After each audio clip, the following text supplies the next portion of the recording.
Hello, hello, everyone.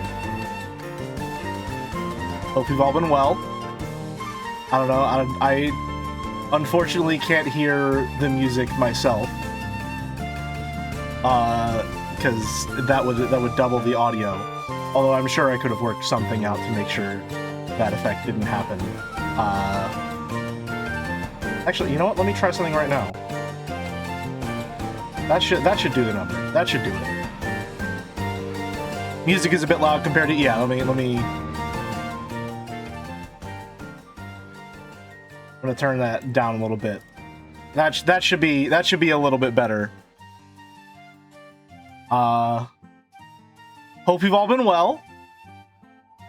It took longer than I wanted it to. And as you may be able to tell by the little placeholder I have there in the bottom right, it's not exactly what the finished asset is going to look like. There were some unforeseen consequences of deciding not to draw hands when I wanted to be pointing forward, as some of you have pointed out, and I didn't realize. So that's gonna change by Friday at the very least. But such is the nature of R&D, I suppose. It is what it is.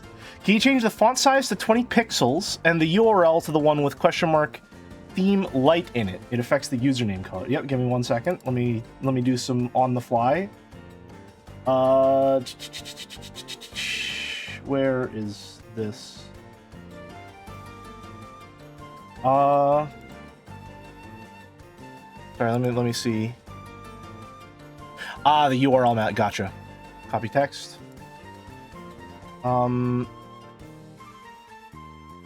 Import URL. Where do I put the... Oh, there it is.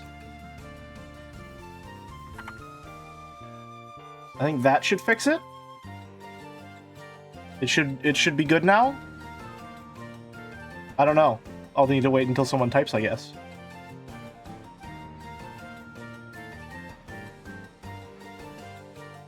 Hopefully it's good. Test. Huh. Chat does not appear to be... Oh, no, hold on. No, chat is not appearing at all right now for one reason or another.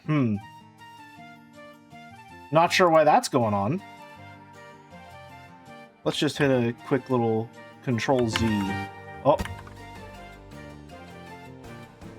We'll fix that around break time. We'll get that going. Oh, man. We'll fix that in a bit. I am, as you may be able to tell, very, very nervous. So I'm gonna move us over here. The music will unfortunately stop whenever I do so. Well, you know what? Let me...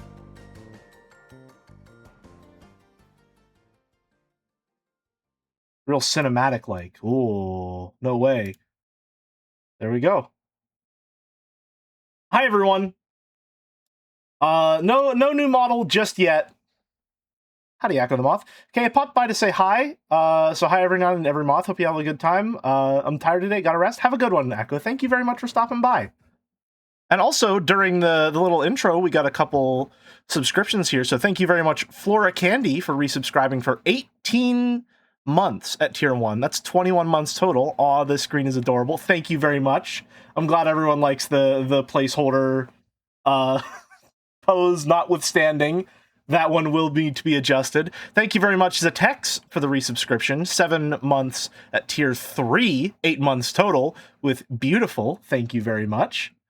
And thank you, DeBolder, for your resubscription with Prime. 33 months. They call me subscriber the way I like this frame. It reminds me of Walrus's paper and stick model. Thank you. I had a couple of concepts for what I wanted to do for overlays going into it. Thank you, Brooch, for the Tier 1 sub. 11 months, 1 away from a year. Love the overlay. I see Slop as top of the agenda. Of course. Naturally. Hold on. Where's the book? I'm gonna need that. Hold on. Let me grab it. I had a couple of ideas for what I wanted to do with the overlay. Actually, you know what? I can pull them up. Let me get that open, as a matter of fact. Thank you for the slopper deem. So we had a couple of ideas for what I wanted to do. And these were like the very, very rough concepts for them. The start and break screens, I will say, are wholesale placeholders, as in, well, maybe not the start screen, but the break screen is a wholesale placeholder. I have something that I want to do with the break screen, but it's going to take a lot longer than I had to implement it fully and properly. So the idea that I originally had that ended up being a lot of work, so much so that it became too daunting of a prospect, and I got a little, like, anxiety about starting to work on what I was working on, and that sort of stopped me in my tracks for a good couple of days, was I wanted to do 3 different overlays, mostly differentiated by the tileable pattern in the background. They would be relatively similar in terms of, like, construction, but aesthetic changes between the 3 of them. And essentially the idea would be past, present, and future, right? The present one, as you can tell, is the one that we ended up going with for right now. It's got a sort of, like, pencil and paper aesthetic that I think really fits with my style quite well. The future aesthetic, if you were at all keeping up with the jelly box, the hitbox that some of my friends and stream artists made for me, this is taken relatively wholesale from the background design of that, which was really, really cool, and I liked it quite a lot. And then the past one, I originally had an idea for... Let me see if I still have it kicking around here somewhere. I don't think I do. With the past overlay, I had an idea of maybe like a carved stone sort of idea that was glowing a little bit. And that ended up being very difficult. I had Merrick help me a bit with giving me a little tutorial on how to render cracked stone, which, while extremely helpful, was also a lot of work to apply to an overlay. Way more work than I thought it was going to be. I do plan on using that in the future at some point, because I still really like the concept of these 3 different overlays. But for the time being, we're mostly... We have this one, which I don't think there's anything wrong with this one. As a matter of fact, let me be a lot more positive. I'm really very proud of this overlay. As you can see in the original concept here, it was just going to be a sheet of lined paper for the what is it, for the chat box, and it was just going to be an all lined paper in terms of, like, what the aesthetic was. And then, while I was putting together some overlay concepts, I had the idea of making it a sticky note instead. Partially inspired by my Jadseya gown, which wasn't intended to look like sticky notes, but a lot of people interpreted it as looking like sticky notes. And I thought, well, if I'm going with a papercraft aesthetic, I think mixing media could be really interesting, and I think I think it could work really well. And then, so I tried out doing a sticky note for the chat box instead, and it worked really, really well. For a number of reasons, but first on that list being that it provided a strong color contrast to the overlay. Without that, it would be a lot of white. It would be a lot of just the same over and over and over again. And yes, it provides texture contrast because I've got the little, like, dog ear. I got the fold on it. But more than anything, it pops in all of the white of the other paper and the general white of my model. And I think that works really, really well. And once I finally put that in place, I really fell in love with this specific version of the overlay.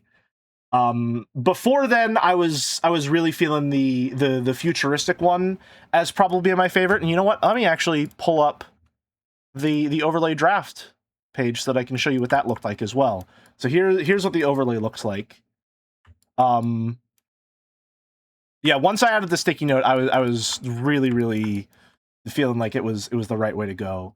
I gotta group some stuff up to make it easier to turn off and on. Let me see. Is that all the sticky notes? Yep, that's all the sticky notes. And the writing. I don't know if you can. It's mostly obscured by my model here, but we've got some fun little writing here. One of my favorite details that was really a late addition are these little kernel watermarks on the sticky notes, just to make them look a little more to fill space a little better. To be completely honest with you, I think those worked out really well, and those specifically come from the overlay from the weekly schedule. If you ever want to revisit the sci-fi theme, I think you'll also have a fun adventure down that road. You have a way of always surprising yourself by the end of your art streams, after all. Thank you, Merrick. That's really sweet of you to say.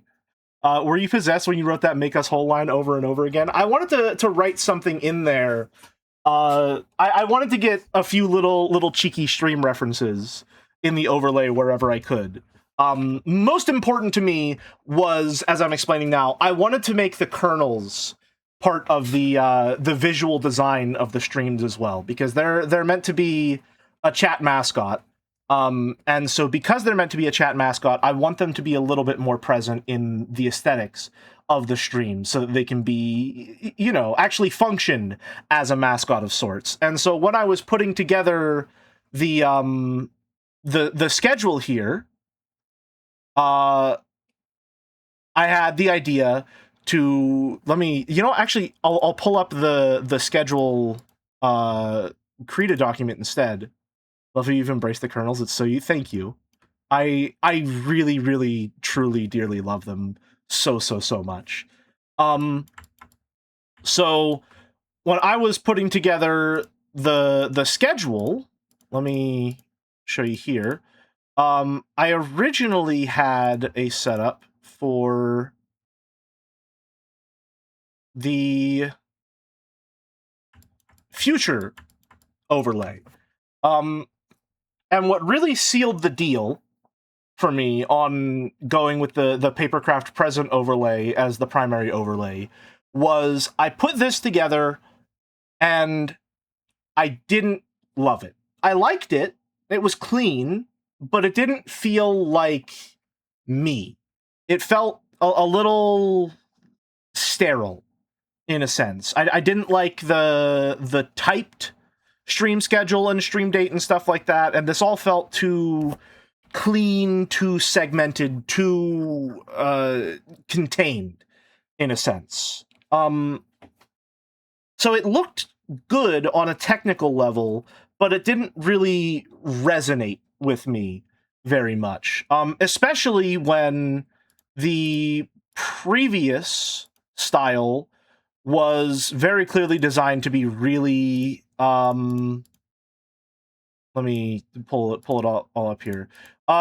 This was designed to be really scrappy. It was I was using the strengths of my style and my brush sets to make something that sort of fit. I have, like, you know, a little paper aesthetic to it that, you know, this looks good. I was very happy with it, but it also looks very amateurish. It looks like a placeholder, to be completely honest. And I probably wouldn't be thinking that or saying that if not for the fact that then this evolved to this.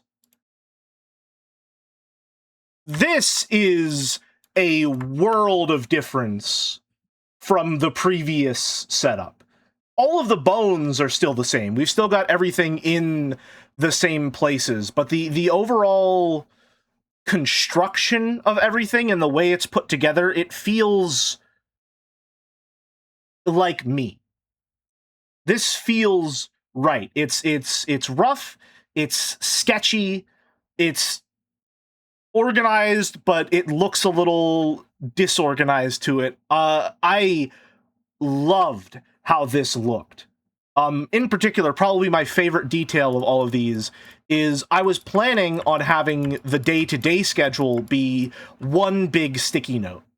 And then I had the idea of daisy chaining sticky notes, one after the other, one for each day. And then while I was doing that, I thought if I offset them and tilted them a little bit, it would look really nice. And I'm very, very happy with the result. So once I put this together yesterday, that was the sign to me that I needed to go forward with this being the primary aesthetic. Not only because it came relatively naturally to me, and not only because, like, I could just do it, but because it felt right. And rather than a complete departure from the style that I have had previously, it felt like an evolution of that style. Thank you, C8, for the tier 1 sub. 6 months. Speaking of kernels, watch my little guy pop. The 6-month one is probably my favorite of the entire bunch. I think the lead up to it is really nice. It makes me sad that you can't pick what subscriber badge you display. It's just whichever subscriber badge you're at in terms of time. I wish that they would change that, because I like some of the... Like, if I were choosing one, I would probably pick the 6-month or 1 year. There's something about those that I really, really like. I wish you could at least choose. But anyway, when I was putting this together, originally I had the idea of... let me pull up... where is it? I had the idea of using the watercolor splotch like I did before, right? I had the idea of using the watercolor splotch like I did before. And if you look at the previous schedules, you'll see that whenever I have a stream, I use a little watercolor splotch that's color-coded in order to just give it a little more visual pop. I don't know if anyone picked up on it, but I also color-coded those if there was a guest. Like, Lurf and Mouse had different shades of green, Walrus had a brown. I had a bright pink splotch for the Surprise Danganronpa stream, and I thought I could just go with that. And then Flora suggested that rather than a splotch, I just use color-coded sticky notes, because sticky notes come in a large variety of colors. And I tried this before Flora suggested it, I didn't love it. But then, once I put it all together, I think the results speak for themselves. I think this is a really strong visual pop that I quite love. You may have seen it in the overlay. I am planning on making a slight redesign to my base design as well. I want to make a new model for default streams and for art streams, because I feel like this one is very out of date.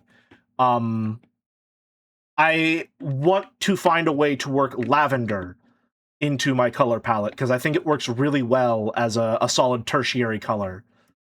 Just because, you know, contrasting colors, it's color theory stuff. So I have a little bandana tied around the arm. That one I stole wholesale from Leo's costume in Tekken 8, which I've gotten back into lately. Little unfortunate coincidence there with the pose in the start screen, but again, we persevere. But yeah, I wanted to try and incorporate lavender as part of my color palette going forward. And so, because the sticky notes are already yellow, I'm now using this pinkish purple to indicate whenever it's a stream that's just me. And then, of course, going forward, the sticky notes will also be color-coded for guest appearances and guest streams and the like. And then, while I was putting this together, where is it? No, it's not. It's on the calendar part of it. While I was putting this together, I was messing around and I drew a little popcorn fella, because I thought maybe I could put a kernel water stamp. What if I got a kernel water stamp? Like, I could use that to differentiate between the days. And then I realized that it kind of looked really good on all of them. So now there's a little kernel watermark on all the sticky notes, which if you've ever seen, you know, little cutesy sticky notes that you can buy, sometimes they've got watermarks or designs or embellishments on them. And so when I was putting together the overlay, and I had a little bit of space here at the bottom of the chat box, because obviously since it's got that crease there, no one's ever going to be able to you know, the chat isn't going to extend down there, so I've got some negative space to fill. And so at the bottom of these longer sticky notes, I drew up another little kernel watermark. And then I have it on the bottom here to fill in this space as well, as if that's an upside down sticky note. That's probably my favorite detail of it. Thank you, Verdoc, for the Prime sub, 28 months. Hey, fuckhead, where's the Destiny 2 video? It's just a little off-screen here, but you can see directly under my agenda for Read More Slop, there's delay final shape video. So don't worry, I'm on it. I'm on that. It is second most on my mind. Putting it off, that is. I have been wanting to find some time to work on it. Summer is unfortunately one of the busy seasons at work. And I am considering, one of the most daunting tasks for that is not so much the idea of writing and recording it, it is the video editing part, which is an entirely new medium that I'm not very experienced in. And so I am considering maybe hiring a video editor or commissioning a video editor or something along those lines. Because that could be really beneficial in terms of actually getting stuff done on time. The only problem there is the pricing and actually finding someone who would be willing to do that, and then figuring out how anything like that would even work. But it's something that I've been considering lately, because I know that that's long overdue, and I would like to get that off of my plate and on to yours, if we want to continue that metaphor. Either way, that's something that I've been tossing around. I forget where I was going with this, but yeah, I'm really very happy with this overlay. I did also have, it's here somewhere, a draft of this overlay as well, as you can see. I have a guy named Joe. He hasn't been editing any videos recently, so he should be free to work on yours. So yeah, I was putting this together. This is the original one, and I like how this looks. The little windows with the drop shadow and stuff like that. Ignore everything that's written here. I was watching what is it? I was watching FDX break down some patch notes for Tekken 8. And I just grabbed that and used it as a placeholder chat box icon. And then I have the square, and then I shave off the corner to make it feel a little more futuristic. I like how this looks. However, there is another element to this that I think makes me happy that I decided against going with it, at least for the time being. I just want you to look at this. Keep in mind the visual aesthetics we got going on here. Power off? Hello? Power off for what? What? For my headphones? Oh, right, because nothing... Right, yeah, okay, I've been yapping for 15 minutes and no audio has been coming in, huh? Anyway, keep in mind the shape of the boxes here, the drop shadow, the swirling patterns, and all that stuff, okay? I want you to just have this on the forefront of your mind. Okay, all right, and then I'm gonna just paste this in real quick. Does this seem familiar to you in any way? Does this maybe remind you of something? This is, if for those who don't know, Allison's stream overlay. As I was working on it, I was watching her play Detroit Become Human, and I realized, there's just a teensy bit of stylistic overlap in terms of the presentation of these two aesthetics, with this pop-out window that's got the drop shadow to make it look like it's floating, the rectangular cut-in with the little top left and bottom rights cut off so that it's got a little visual interest to it. It's just a little similar, you know. We got the stroke around the edge, the multicolor stroke, just to give it a little more distinct. It's just a teensy bit reminiscent of it. So I'm definitely glad I didn't go for this one.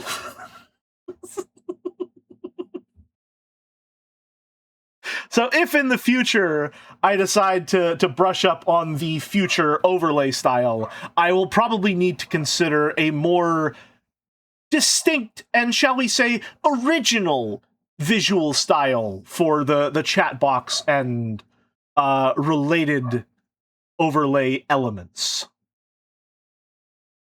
But yeah, that's the overlay.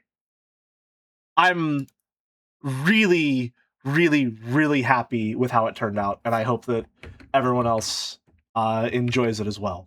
I spent a lot of time working on this, drafting this. Special thank you to Lur for helping with the original concepts.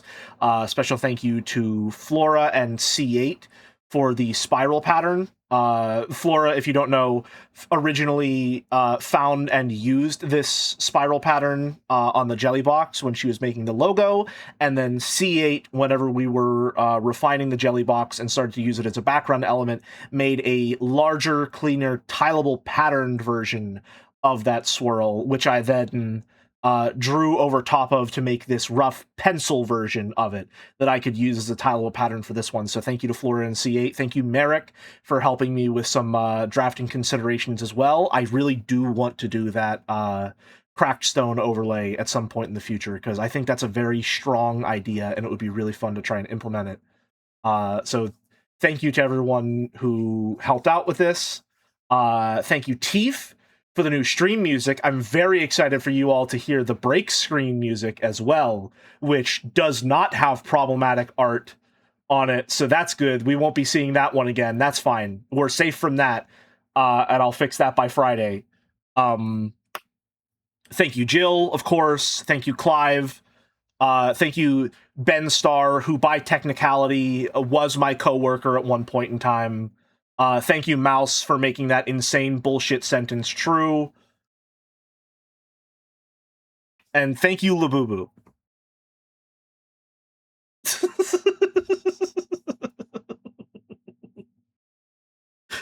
Oh, what a crazy fucking life I get to live, huh?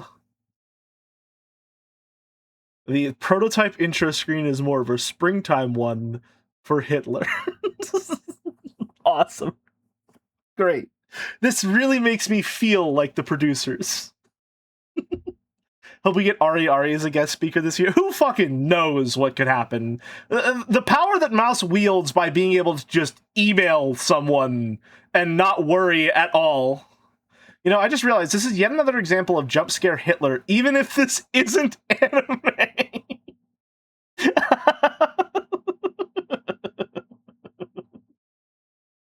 Awesome. Great. Very cool. Thank you, Arrow. Oh, okay, so today we're going to be making a new model. Let me get some music going, and by some music going, I think I'm going to start by playing our music. I'm gonna just get that going here. Oh, it's so loud. Yeah, that's fine. That's fine. No, you don't need. Close that. We don't need to update VLC just yet. I'm just gonna get that up to a suitable volume. We're gonna play that. I absolutely love this music. I'm not gonna say too much about the break theme, because in about an hour you're gonna hear it for yourself. But when I was commissioning Teef, I had no idea what I wanted initially, and Teef did a absolutely phenomenal job of helping me find what it was that I wanted and find something that would be fitting for my stream aesthetic. I hadn't even started making the overlay and everything whenever I first commissioned Teeth to make these tracks. And so they did a really good job of asking a lot of questions of like, what's the sort of vibe that you're going for? Is there music that you like that could maybe be a good inspiration? That sort of thing. What's the status of the gamer trapezoid, by the way? It is deployed. Why? Is my audio worse for some reason? It might just be because there's a fan going or something along those lines. I have been meaning also to get a new microphone. I think I'll probably look into ordering that sometime this week. Anyway, they helped me a lot with trying to figure things out and see exactly what it was I wanted. And a lot of the tracks that I sent them, whenever I was looking for it, ended up being, surprisingly for me, from a bunch of RPGs, which aren't usually what I go in for. As you all know, I have a vicious case of RPG pox, and if I do side quests for too long, I break out into hives.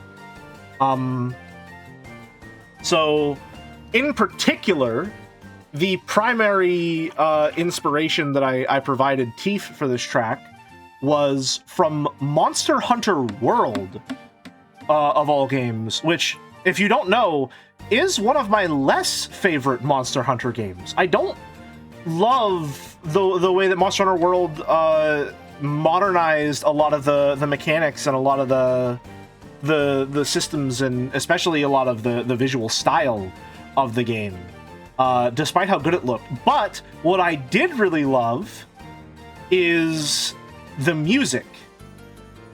The music in Monster Hunter games is consistently quite great.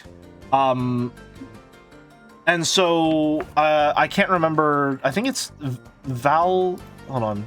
Monster Hunter World Hub music. What's this place called? Astera.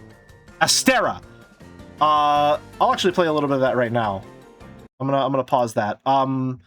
The Astera theme ended up being a big inspiration, because I specifically wanted something that would be a song that maybe you could, like, idle on. I wanted something that could play in the background and that could loop pretty consistently. And even if you heard it for a long time, it would just sort of... It wouldn't... Nothing so full of peaks and excitement that you start to notice that it's looping very strongly. So I kind of wanted something that could, in essence, fade into the background a little bit, if necessary. And so the hub music for Monster Hunter games was a massive point to pull from there. In particular, though, and what I'm really excited about whenever we eventually get to the break screen, the concept that I had for the streams was I wanted to commission start music and break music.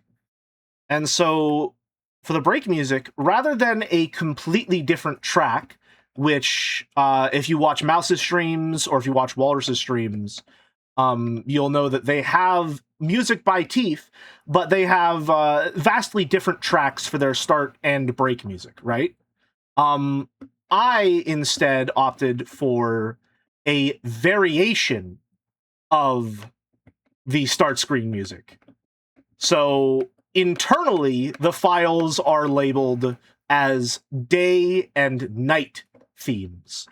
So the break music is a variation of the start music that is designed for, if this were an RPG town, this is what the theme would change to if it were nighttime. And I can't lie, it's probably my favorite of the two. I could listen to that for hours and hours and hours and hours. The first time I listened to it, it reminded me of, for some reason, this one town. If you've ever played Pokemon Colosseum or Pokemon Gale of Darkness, I don't know why, but it reminded me of the one town that's like wrapped in the roots of trees. It's like right on the edge of a forest. For some reason, I remembered that town having a nighttime variant, but it makes it feel very serene and homely. So I really, really, really love the the break music. So I'm excited for you all to hear that. Yeah, Pokemon XD, Gale of Darkness. Anyway, that's enough yapping for now. I hope everyone likes the new overlay.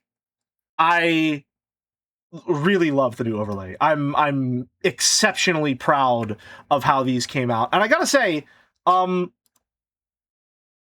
though I didn't have time to working on the start and break screens, howdy Cheese and Reap and Leighton, love this overlay. Feels unique and in theme. Thank you, Cheese and Reap. I appreciate that. Even though I didn't have time to finish the start and break screens, I am also kind of proud of the Panic going for a Slay the Spire placeholder design on them. I feel like making it deliberately shitty and then putting placeholder there. I'm gonna pat myself on the back for that one. Very clever Panic option. I'm happy with that too. I think they do the job quite nicely. But again, do keep in mind, all of this is subject to change. One of the things that I love most about making art on stream is that it is a communal thing. That it is not just me making it. It is also you all helping me. In the same way that when I play a game on stream, we are playing it together. When I draw something, we're drawing it together. That's, to me, that's how I feel whenever I'm doing something like this. So, like I said in the weekly schedule announcement, if you have feedback, which I think very loudly, there's one particular bit of feedback that needs addressing immediately. But what is, oh, I know why my audio's messed up. I know why. It's because when I was on Allison's stream, I had to turn my mic volume up. That's why. Yeah, I'm way louder. I need to set myself back to 75. That's why my audio isn't quite right. I would turn myself way louder so I wasn't quiet on Allison's stream. Okay. Anyway, if you have questions, feedback, anything like that, suggestions for the overlay and related stream assets, please let me hear them. I love getting to make stuff with all of you. So I really do want to hear some of that stuff while we are in the, shall we say, early access phases of the Jelly Channel overlay rollout. But yeah, I'm really, really proud, especially of this overlay. I hope you all like it. And of course, I hope you all like the new stream music. Teef did an absolutely tremendous job. I cannot overstate what a delight and how easy it was to work with them, and how utterly overwhelmingly happy I am with the final product. I'm really excited to show off the other music whenever we get to the break as well. So I'm looking forward to that. But for now, we have a slop redeem. Someone redeemed some slop. Who was it? Let me call him up by name. Brooch, thank you for the slop redeem. I'm gonna take a drink of water. You know what? Do we want music for the slop? No, you know what? No, the slop redeem doesn't get music. It hasn't earned it. Oh fuck! What page were we on? Oh my god! It's been like half a month. I don't remember where we were in the book. Oh no! Oh, I didn't use a bookmark. Oh, what a fool! What a fool I've been! Oh god, okay, wait, maybe I can find it. I think we were somewhere in like the 40s or so. Chapter 6, early fall, none of your business. They were geniuses. 20 goes that. Was it see you in a bit? No. Oh no. Oh no. Oh no. It came with one. I can't use that bookmark. That's part of the text. I need to save that bookmark so that I know what page the previous victim of this book was unfortunately killed on. Shit, what page were we on? Oh no! All of this is completely, like, none of this entered my permanent memory whatsoever. I'm trying to look for, like, any any phrase. Uh, um, uh, the, lighthouse, no, um, okay, I remember that, we saw that 28 years ago, I'll come pick you up, flight to Dodge City, um, better serve the we were adversaries. Okay, that's whenever McGarvey says fuck you to fucking Putin. This is the chapter with Colonel Zeman. I think we got through this. Um uh is this it? Hold on. He died in a car crash. Hold on, I remember this. Oh no. Do we have something about two female agents? They are mentioned here. Hold on. The men got to their feet and started to salute, but I think that might be. Yeah, okay. I found it. Okay, we're on page 53.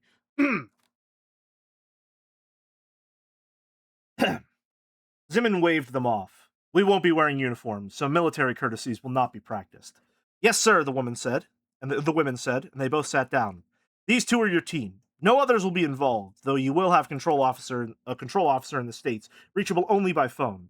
Captain Peter Lukashin is the director at S, and Captain Larissa Anisov works in Directorate X.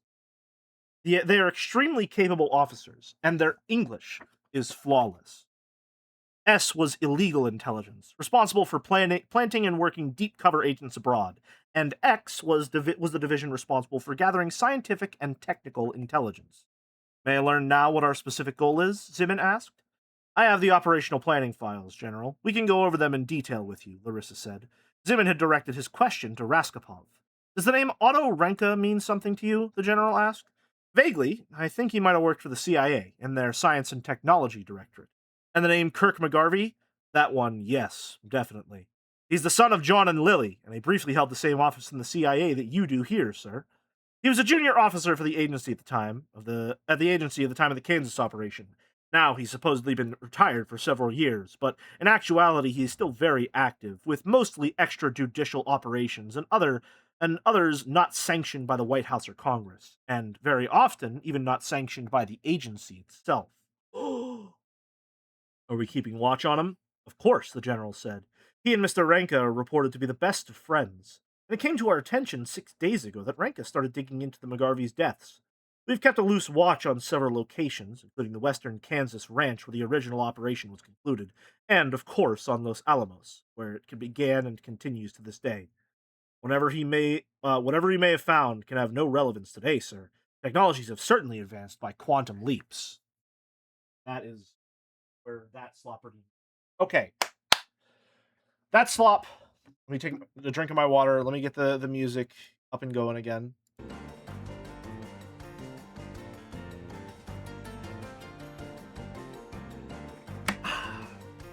Okay, so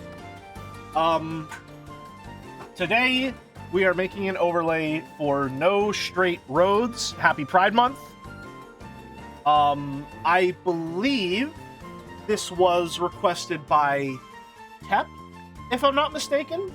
Oh, never mind. Oh, sorry. More slot. One moment, please.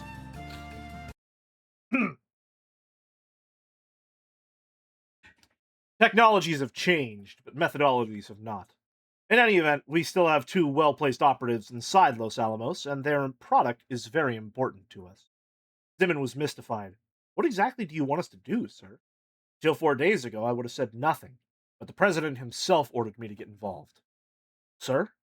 Kirk McGarvey and his new wife were on their honeymoon at an abandoned lighthouse that Mr. McGarvey purchased on the Greek island of Seriphos.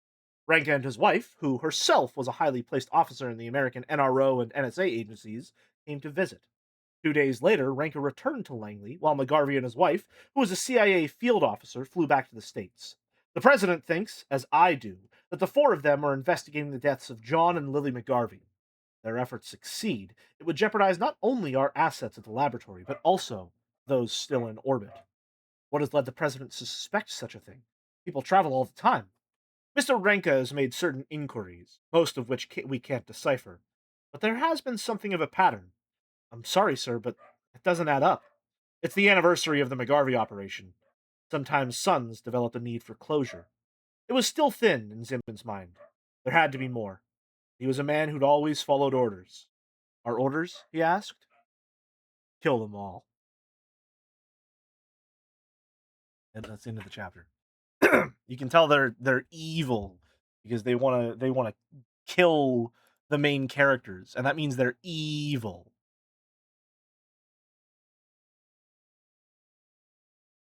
All right, music back. So we're making a model for No Straight Roads today. I'm gonna pull it up I'm gonna pull up some of the characters so that we can see what we're working with, because I had an idea.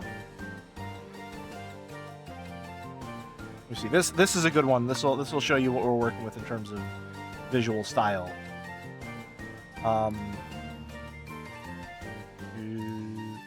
The Labubas are in their own thing. Interesting. Okay. New group.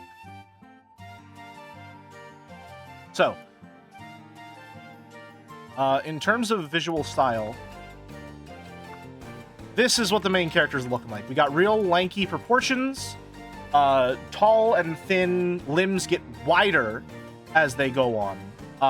Very saturated and a little bit strange color palettes at times. This guy has green skin and blue hair, so we can get a little wacky with it.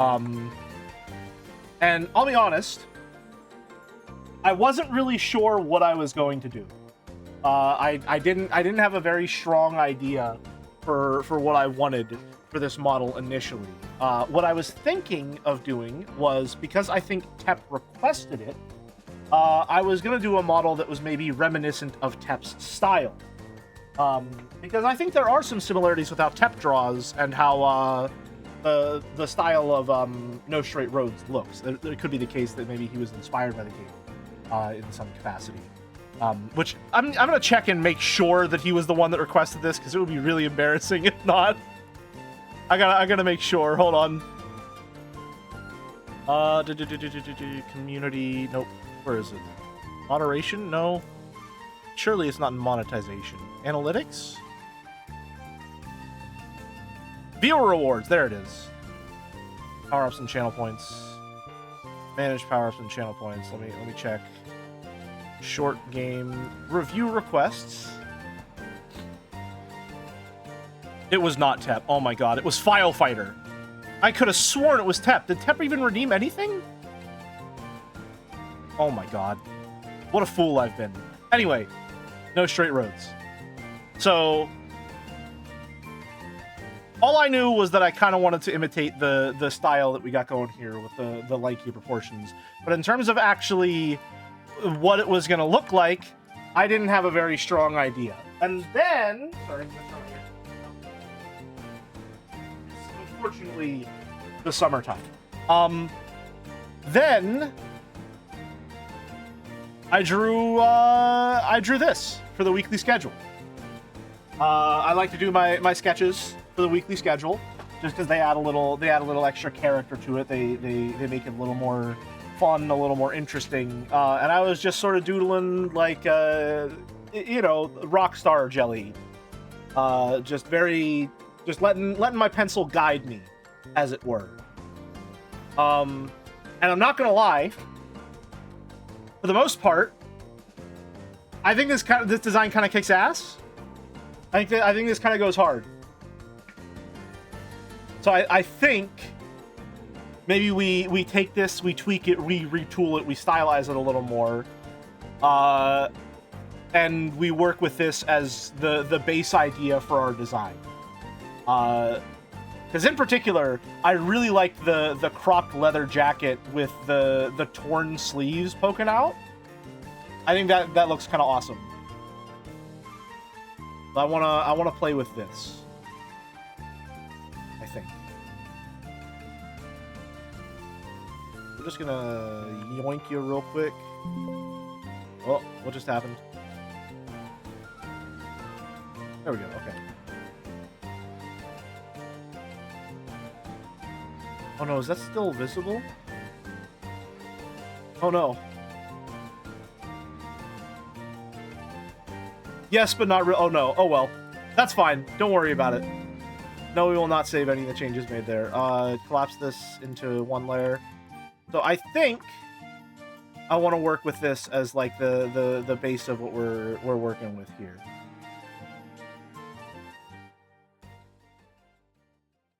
I'm gonna turn that off, and then I'm gonna get our actual stream music playing, which I had open. There we go. I gotta remember I can make it loud, and then I can just make it quieter on my end. I love being able to adjust the volume independently. That's very convenient. These wireless headphones were, I can't lie, a stellar investment. Very, very happy that I got these.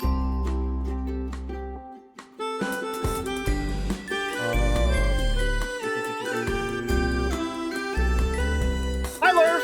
Welcome, welcome. Thank you very much for the tier 1 sub. 14 months! It's so loud. Is it loud? It's definitely too loud for us now. Gotcha, gotcha. Trying to adjust it. Gotta be like... I think that's probably good. Apologies. Is that good? Is that a good level of volume, or is it still too loud? The overlay is so good. Thank you! I'm very, very happy with how it's going. Oh, Christ. Thank you, little cactus, for the tier 1 sub. Please Foley the appropriate sound effects. Final scratch that you're listening to. Real Chan FM, where we play nothing but slop, and more slop. Sumati, this ain't your streamer's station. I'm waking what?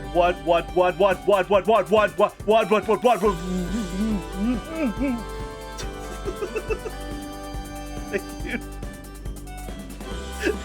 Thank you, little cactus, the tier 1 sub for 8 months.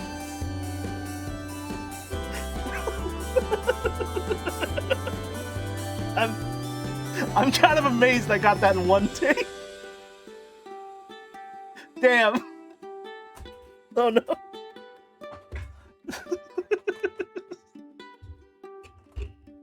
Petition to let Cactus write every sub message. Just outsource him. Yep. Oh.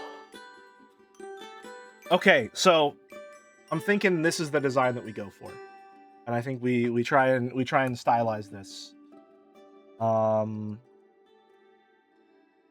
hopefully I'm able to just do it, and then it works, and then it looks good, and I feel good about it. This is no corporate Memphis. Streaming's kind of magical, huh? If you just consider the moment. Merrick, I've been saying this for quite a long time. I am so unbelievably uniquely lucky that in the one life that I get to do this for however long I get to do it. This has genuinely been one of the most enriching activities I have ever pursued of my own volition. It's full of bumps, it's full of hitches, it's full of awkward stuff, it's full of bits that don't land, it's full of dead air, but more than anything, all the gaps in between are filled with love. I wouldn't trade this for a damn thing.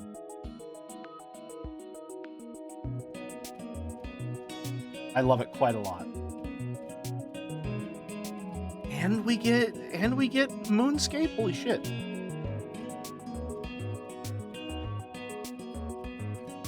You get to find lots more things in your life that work that way. It's what it's all about, right? Yep. Absolutely. I made a group. Alright. Music is still a tiny bit loud compared to you, but that's because you're quiet. Might need to tweak your filter setting. Hold on, let me... I realize that changing it a couple of degrees makes a lot of difference, so I'm going to set myself to 79 instead of 75 and see what that does. Also, I'm just now noticing there's a little bit of gravel to my voice that I did not realize was there until I started stream. So I'm probably going to be keeping my, hopefully, speaking tone a little more reserved, because I didn't realize until just now I might be losing my voice a little bit.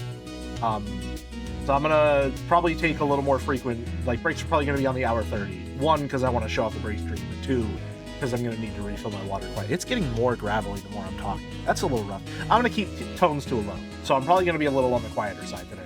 So if that's the case, let me make sure that I turn my volume. That's crazy, by the way, that I take 2 weeks off of streaming, and then the one day I come back, it feels like I'm losing my voice a little bit. Like, what is this? What is this bullshit? Like, use it or you lose it nonsense? This doesn't make any fucking sense. Anyway, so here are some aspects that I like about this design. I like the jacket a lot. So we got our.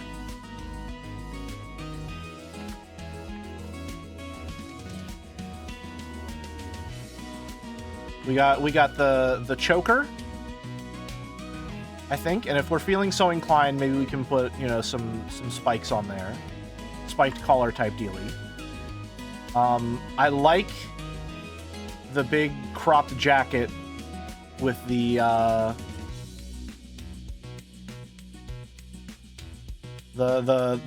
a big fan of cropped jackets in general. I think they're really quite cool. I'm thinking we go real wide on, like, the way that it's cropped, just to really sell it.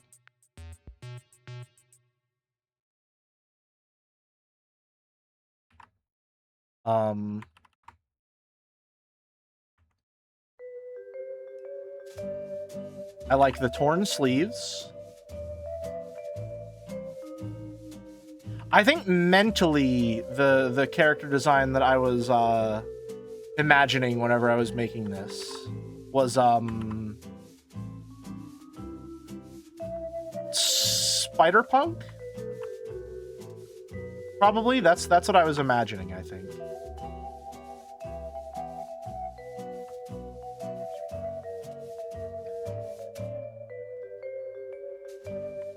That's some Nintendogs music. It activated some deep neurons. This is from Little Big Planet.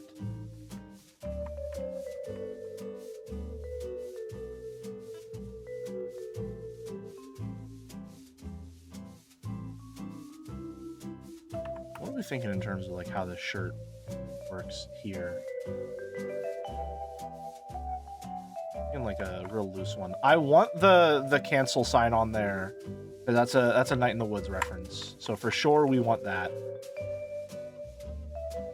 Speaking of Spider-Punk, when are we watching that movie? I'm definitely in the process of getting some more stuff in motion for movie nights starting up. I think we want some wristbands and stuff like that.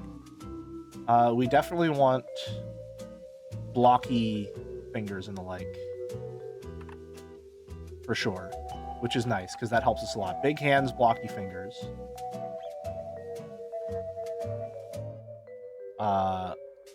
Leather gloves. Sleeveless leather gloves, for sure. Definitely want that.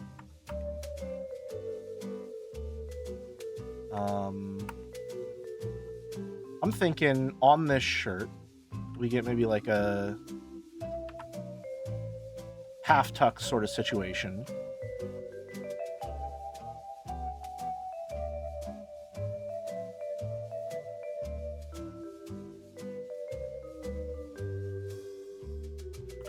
A loose belt.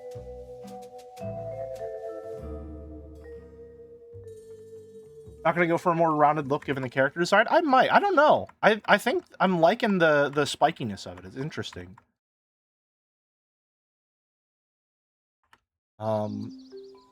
want that, and it'll be a little difficult to show off, but I want like studs in the leather here. Maybe like a pin. Get some pins in there. A Hex-Chan pin somewhere. I want this needs to be loud, and it needs to be a little complicated in some places. And I think that we make the jacket where the complexity really pops. Now I like the mohawk, but it will be a little difficult to draw and look good. Do we want to maybe go a little more standard with the mohawk? Or perhaps a different style altogether. The hair on the bag is just a teensy bit cursed. Additionally, I would like to propose something for glasses.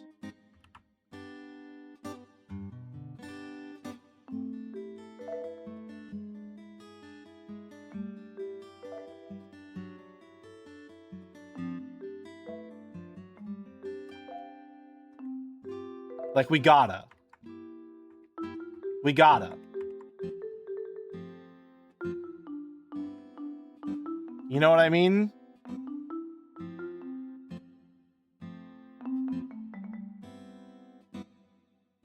This is, by the way, not at all influenced by the fact that while I was working on the overlay the other day, I was rewatching the Homestuck stream. It's in no way is it at all related to that. It's absolutely, it has nothing to do with that whatsoever. I like getting the belt in there because I'm using the black and like the leather as like this strong visual contrast point. Like anywhere that the leather shows up is like we're showing a clear divide in part of the costume.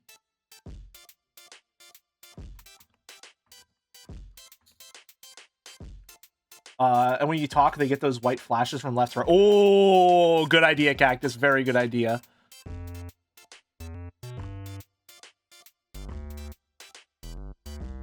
What are we thinking for the pants?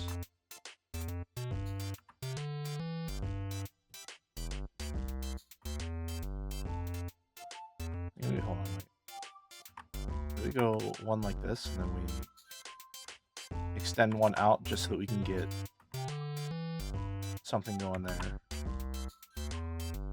We go maybe like a little bell bottomy. Have them go real wide.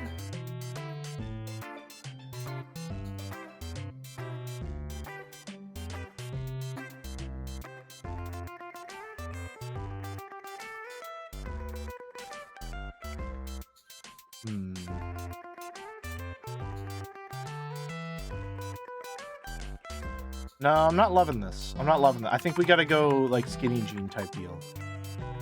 You can also do the anime bit of having the glasses change shape when you talk, as if... Oh, like the, like Ghost Trick!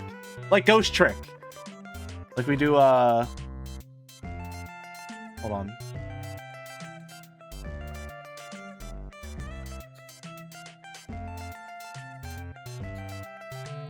Like, this is like a normal talking one.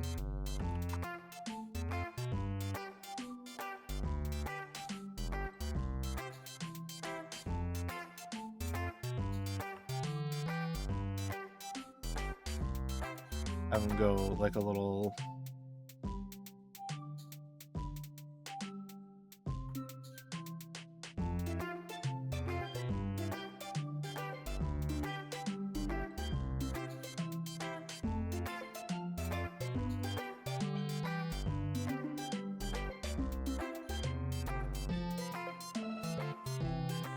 Something like that type deal.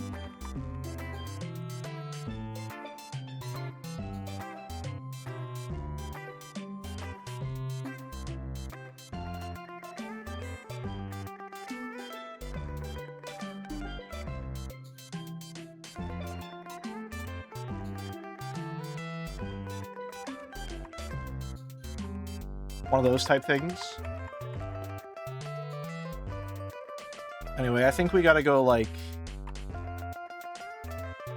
Love that you're having fun with the glasses shape. I never would have thought of that. Thank, Arrow for that idea. Alright, we gotta go for, like, the skinny jeans type deal here. And then the cuffed pant legs.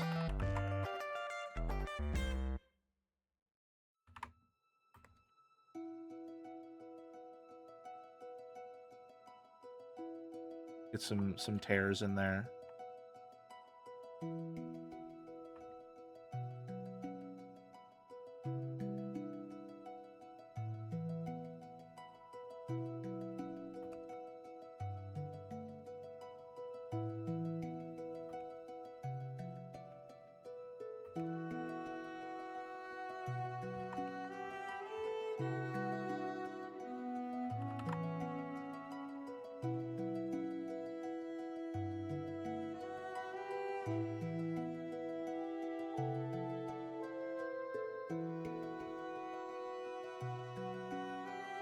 And some nice chunky boots.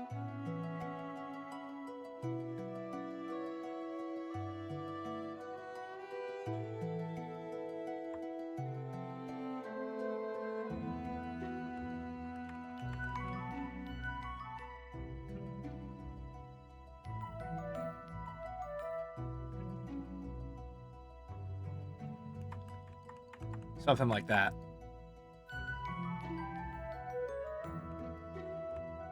That's looking pretty fucking good, I can't lie. I'm feeling this.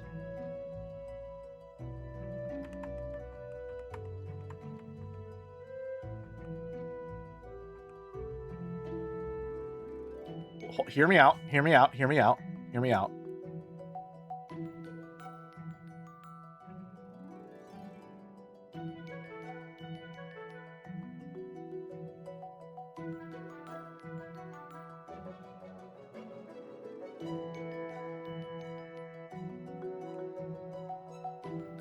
Maybe like a mesh undershirt type deal?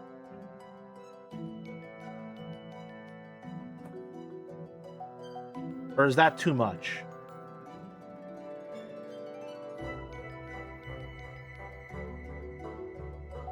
It might be too much, we'll have to see. And then what are we thinking in terms of colors? And also, do we want the mohawk is the question.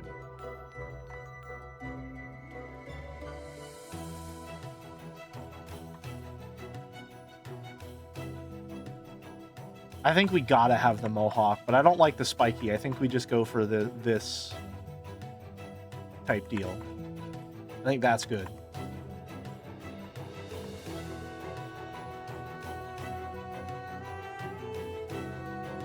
Okay. Mohawk or less. We gotta go mo. Less is more. Just think about how much more and more can be. All right. Now, originally we've got like the. Hold on. I'm also gonna copy paste this a couple of times, just so that we get some thicker line art. Damn. This shit kind of goes hard. I'm not gonna lie. This this kind of goes hard. Sketches are always so clean. Thank you. I mostly just do sketches. Like the way that you saw me drawing there, where I'm just sort of like going from one piece to piece. Like I don't lay down the groundwork. I just go like shape to shape, and then as it comes together, I just keep going. That is almost how I draw every single thing that I draw. A lot of my more polished stuff is like I will draw a very rough sketch and then I'll just go over it like one more time. I don't do a lot of line art. I do a lot of like cleaning up my sketches and the like.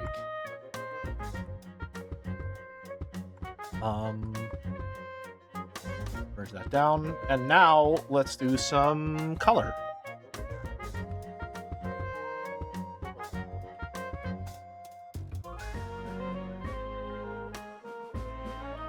Roughly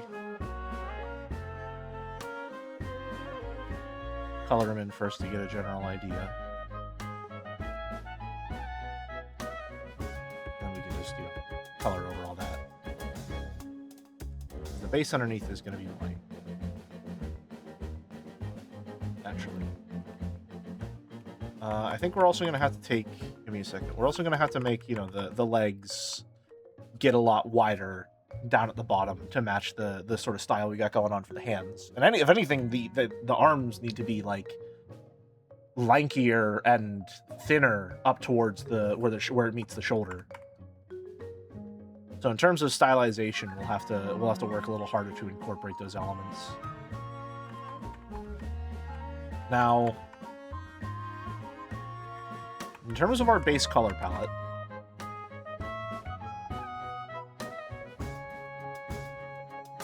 that's the yellow that I use. The lavender, I don't have like a specific color that I like grab anywhere yet. So I think I want to just arbitrarily pick one right now. And I think it's going to be there. That looks good to me. That's it forever now. There it is. Done. You're part of the color palette now. Then, of course, we have our stark white, and then our not quite full black. Which, I probably do want to do off-white instead of just full white. Alright. So then, in terms of colors, the gloves are going to be this full black color here, for sure. Gloves and boots. We definitely want all of these to be black because they're designed to be like strong dividers for how everything is put together. We need our blushies, naturally. Our blushies are very important. They're essential. I've even got them in the sketch here. I think maybe we go lavender for the mohawk.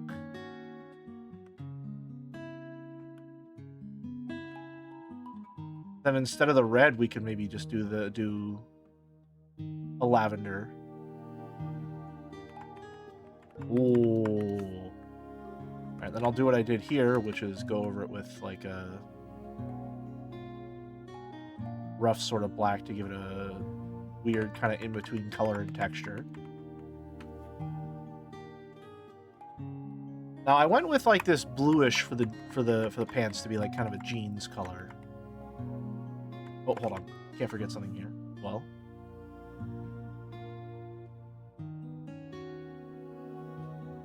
That's poking out. Those are the sleeves poking through the jacket. Blushes are important, says Jelly. Totally blush. Listen! It's an older model before I decided the blushies were essential to my character design.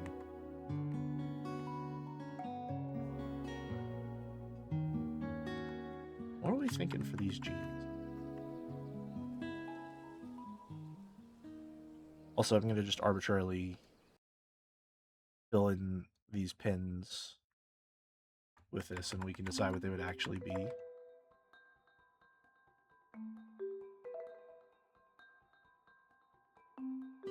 Fill that in as well, and then give it little spots of white here and there, as if to imply studs that will actually be visible in the final design.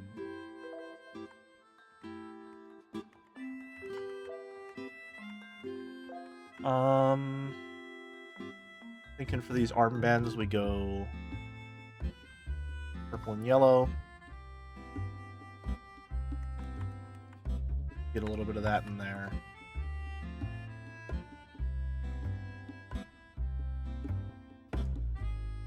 Got to color in my thumbs. And these jeans. What do I want these to look like? We go for like a real saturated blue.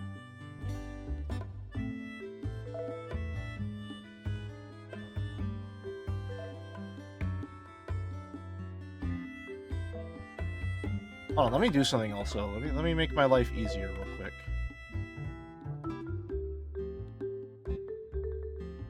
Oh, come on. And have this be on its own layer, that I can recolor it as needed. By just, you know, going over it real easy.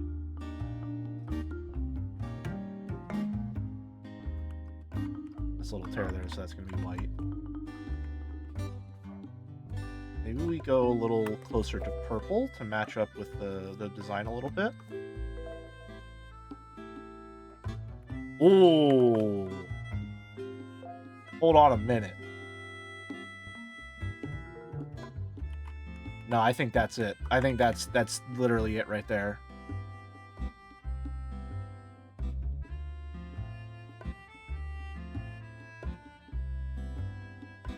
I think that's it. That kind of goes hard.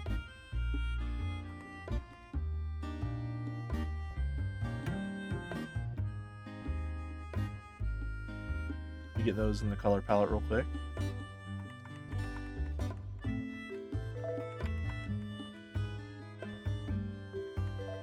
Damn. And then do we want the guitar in there? I think maybe we want the guitar just for a little bit of posing, perhaps? We shall see. Isn't this the alien from WarioWare?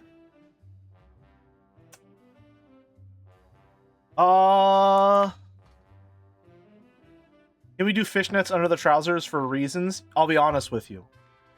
I was thinking the same thing. I was thinking the very same thing. It was very quiet. We're just gonna skip to the next one.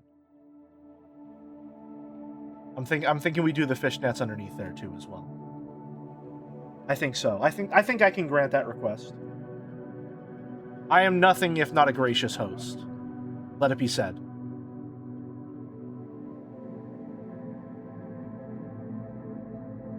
This is high effort, but lock in with guitar for the active musical sections of the game and no guitar for lockup. Ooh, maybe. That could be fun. Make the mohawk the shape of your head except upside down and bent into an arc. Oh, like hold on. I think I know what you're going for. Give me a second. So, like, hold on. Front view.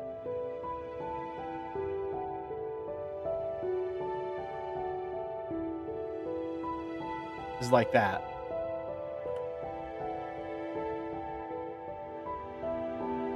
Or however we want to do it, right? And then we do side view. I don't even know what we're working with there. It'd be kind of like...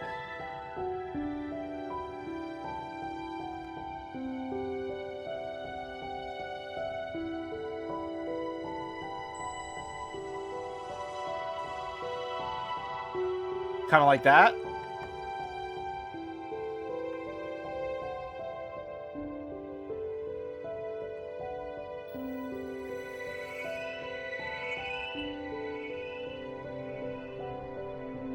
Something along those lines.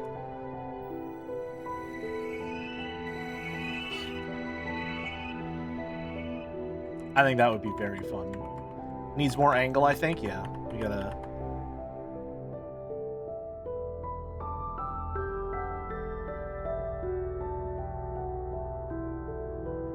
Well,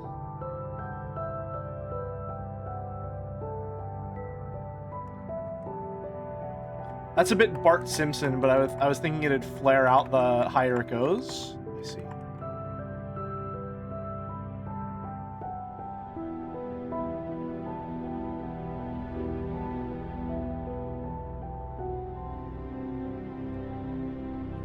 Let's go back to the...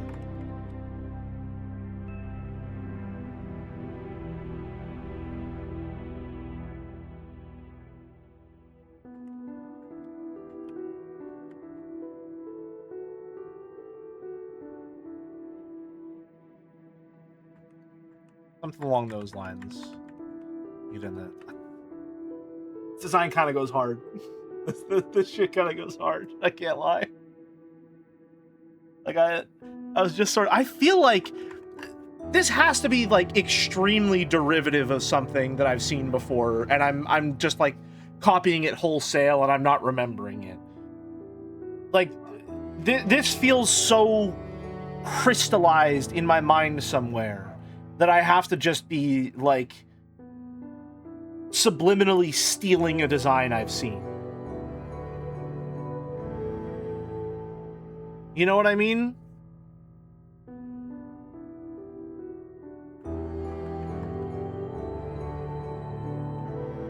It felt like this came together, like, way too fast and was just instantly it.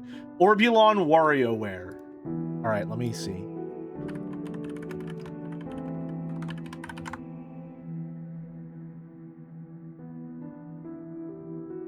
This is... Older, he just has glasses. That's it. That's... Brother, this is... He has glasses, and he's stark white.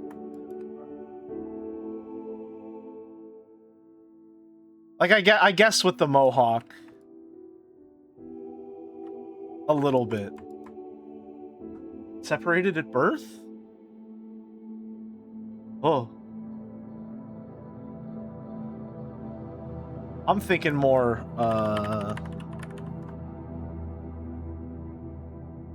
Oh yeah, no, it's very Spider-Punk. Hold on a minute.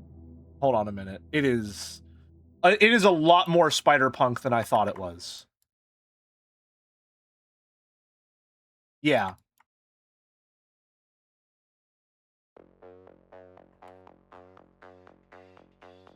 It's way more Spider-Punk than I thought it was. What is this? Oh, it's from Satisfactory. Okay, yeah. So this is where I was. This is where I was pulling from in terms of the id. Well, he's got big old laced up boots, which I quite love. This is very. It's got. I mean, it's like British punk a little bit. Anyway, enough of that. I think we've got a solid idea for what we want here. Just gonna scooch you. Howdy, Moa. Welcome. Oh my god, I tore my skin off.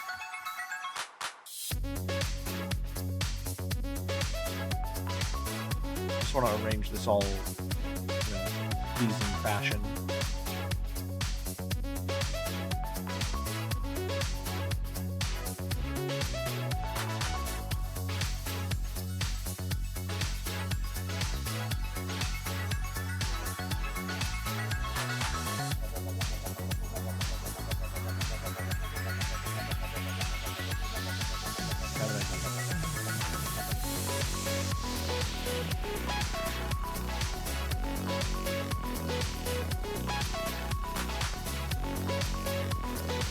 There we go.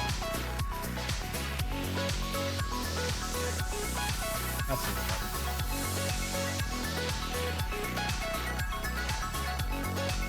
Grab all of this. And just scooch that. Oh, whoops. Hold on.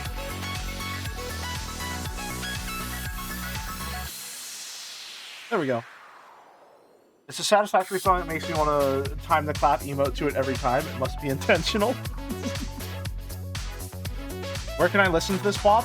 YouTube.com. It's called Tier 1. Satisfactory Tier 1. Now we're getting Homestuck music? This is the old music playlist. I didn't even realize this is the old one. I have a new music playlist that's more normal. I was just putting any old shit in here. Wait, what exactly? Oh, that's down there. Right. Okay. What layer is that on?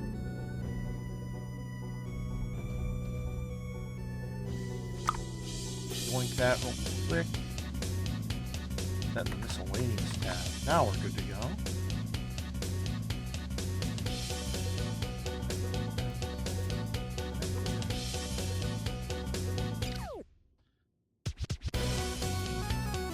All right.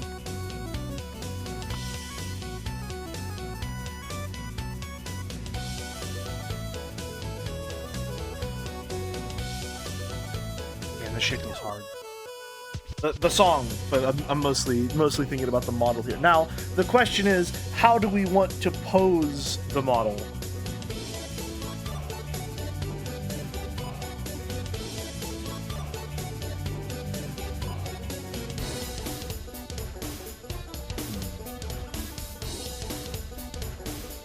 Put this all in concept.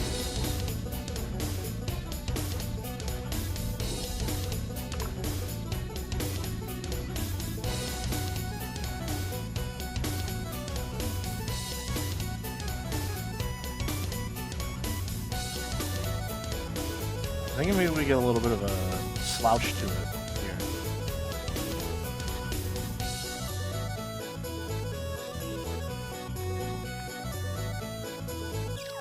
Also, yes, +2 on that one, Merrick. Good stuff.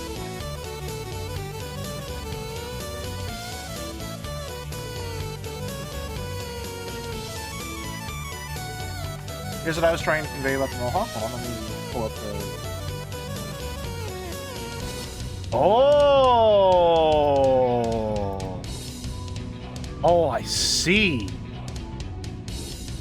Okay.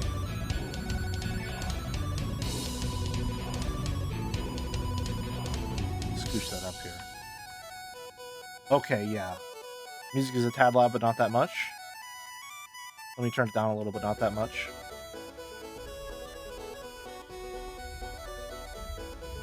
Yeah, okay.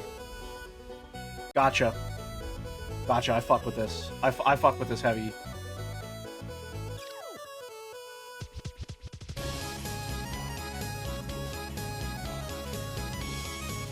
Very nice.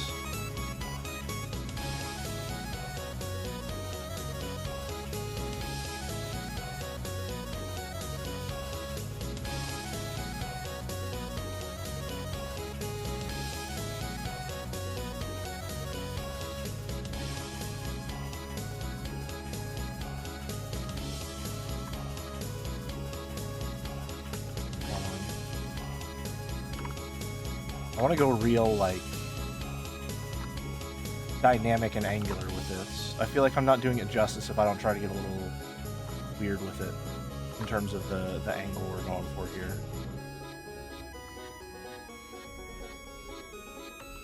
How did you do it?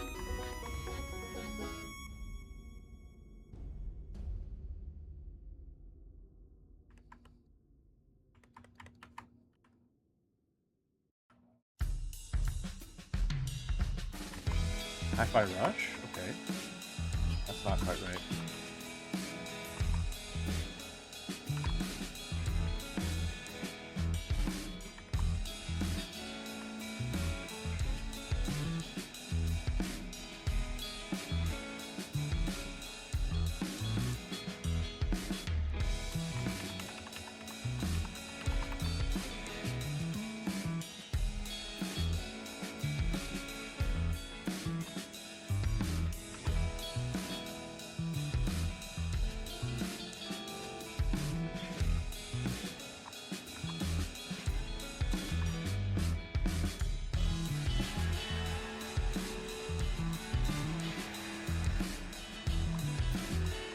Something a little like that.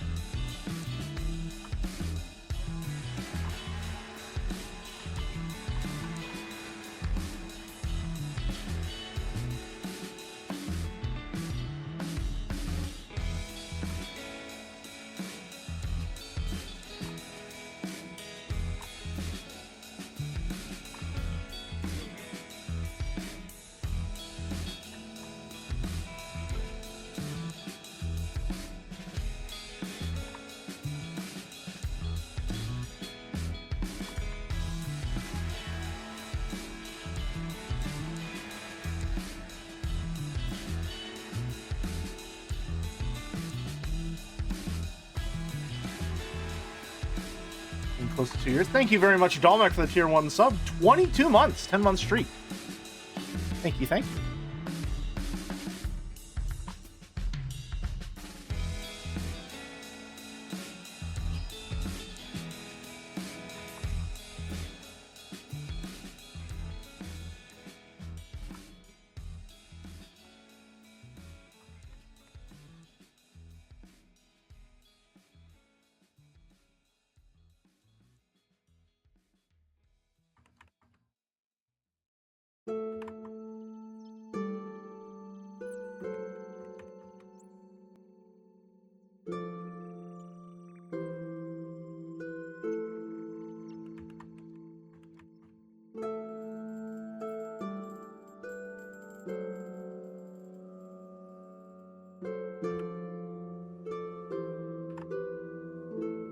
Going real sharp with this one.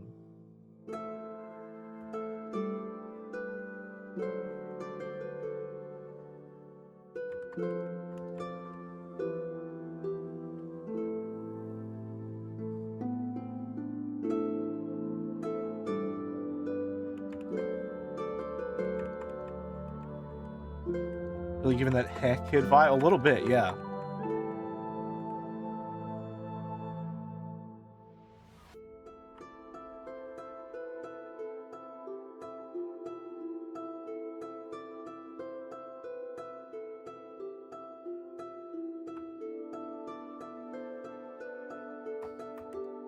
Those are going to be a little difficult here.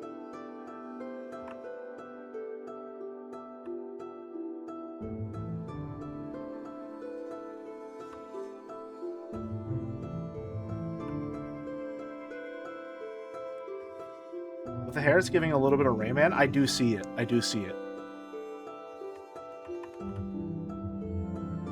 Change this up a little bit because we are cropping the jacket a little too extreme, I think.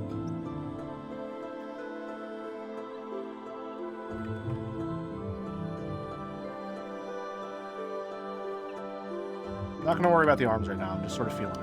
I'm feeling this one out.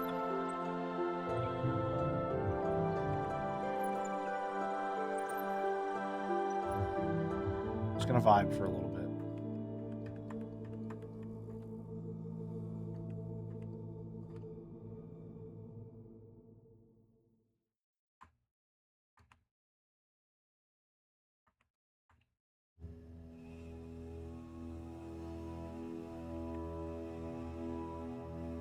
Leaning on the edge of the screen, one leg against... Oh, very nice. Yes, I like that a lot.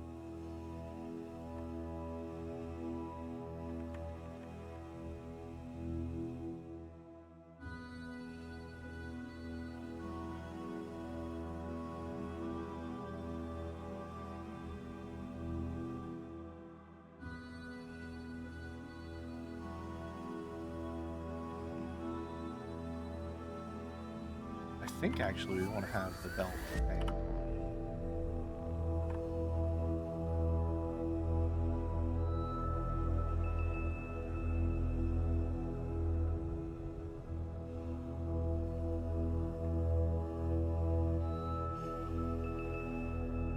Something like that.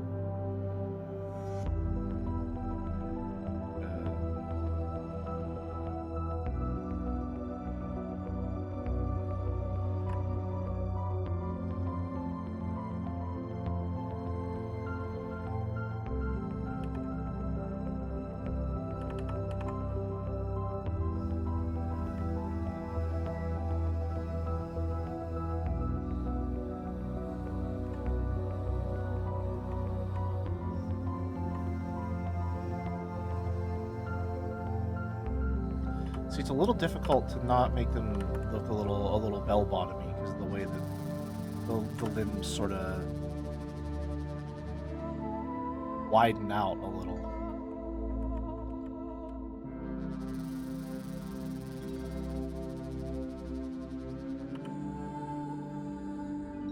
But again, this much is probably not even going to be visible, so we're not going to worry about it that low down.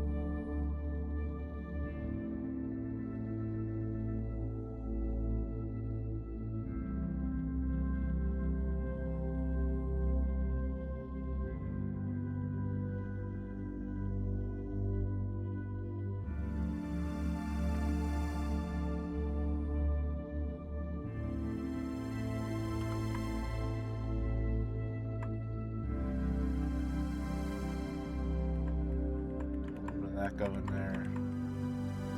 I think this arm would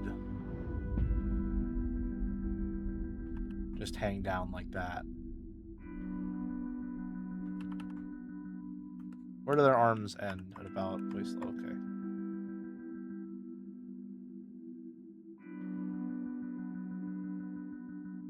You see the armband. Definitely, something's not quite right proportionally here. I think I made the torso. Here's what I need to do. Hold on. I'm gonna, since it's a sketch, we can just do random bullshit and grab stuff to try and fix it.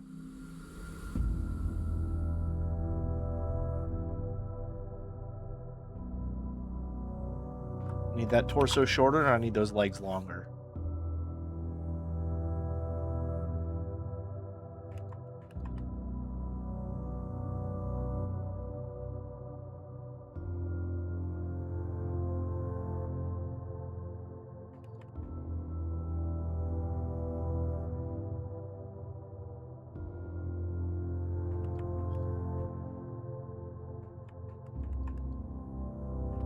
Not feeling this back arm.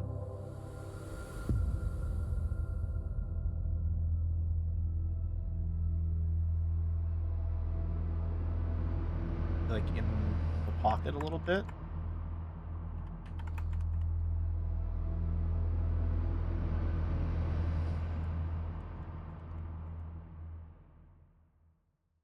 Not sure.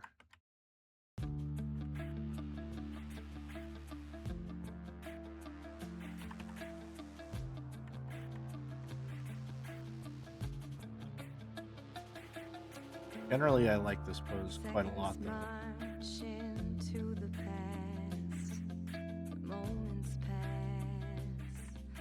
Just like that, they're gone. The river always finds the sea, so helplessly, like you find me. We are paper boats floating on a stream, and it would seem we'll never. We do a little bit of pockets hanging out action, a la Hilda from back arm could be holding the neck of the guitar. Whoa.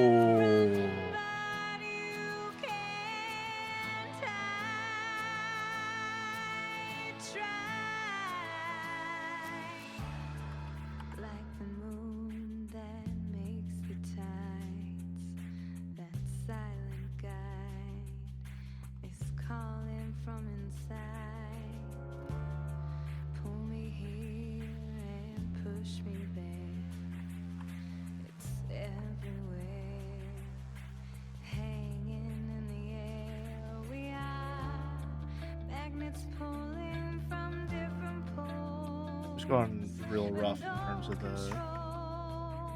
guitar, because I don't actually know what a guitar looks like.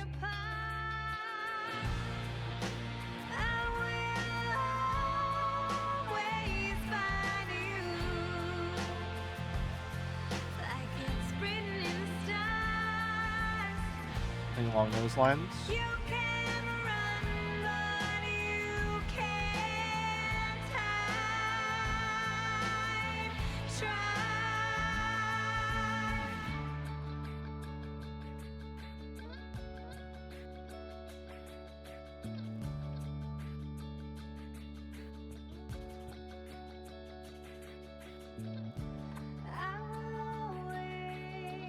How did I drop that?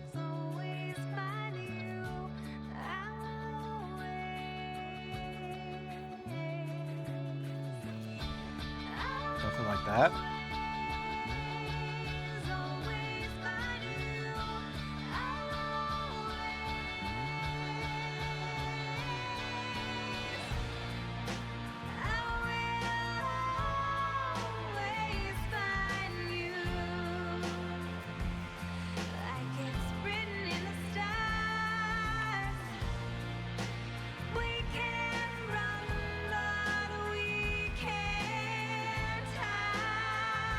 Double neck guitar would probably be too much. Love the angularity. I'll be honest with you, unfortunately, I don't know what any of those words mean in that order.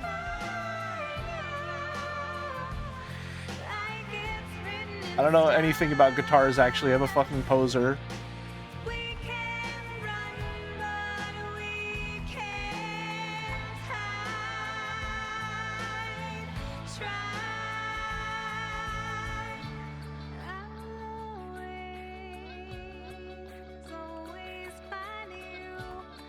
You know how I want to get a guitar, but it's kind of like two guitars in one? Oh, I see. I see.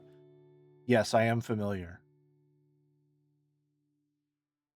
Big pin, small pin, X-Chan pin.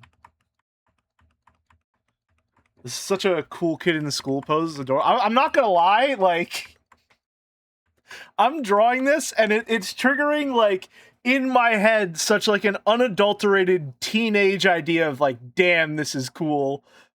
Like, this is such like a sincere, earnest, like, doodled in the margins of a wallflower's notebook ass design. You know what I mean?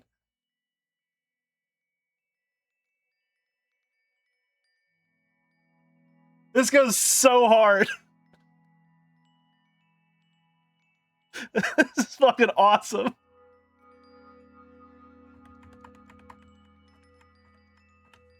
This is the mascot CEOs print on textbooks to make math cool, and in the background is a bulldog on a skateboard riding a sine wave.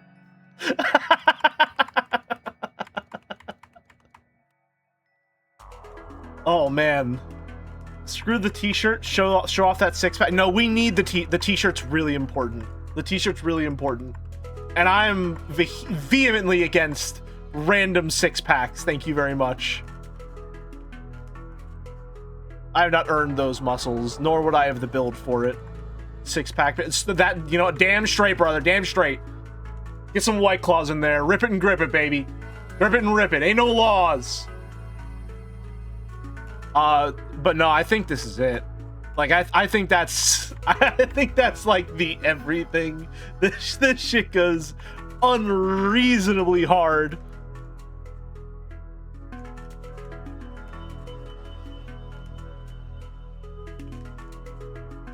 I was drawing this and I was thinking to myself, like, damn, do we have enough jellies to make, like, fake gotcha render jokes?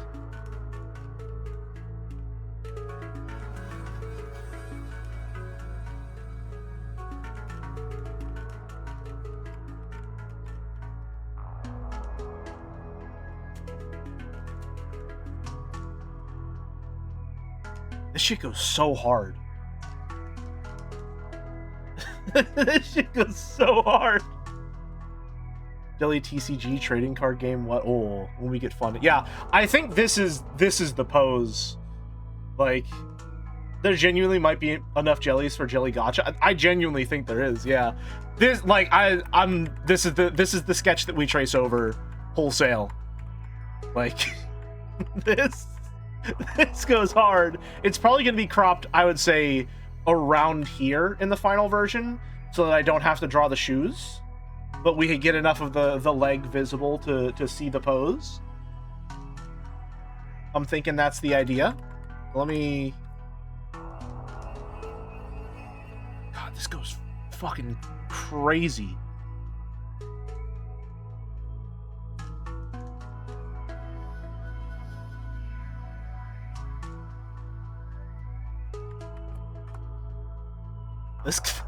This is fucking awesome. Holy shit. All right, we've got our sketch. We've got a really strong idea of what we want to do here. We've been live for almost 2 hours. Now it's time for us to take a break.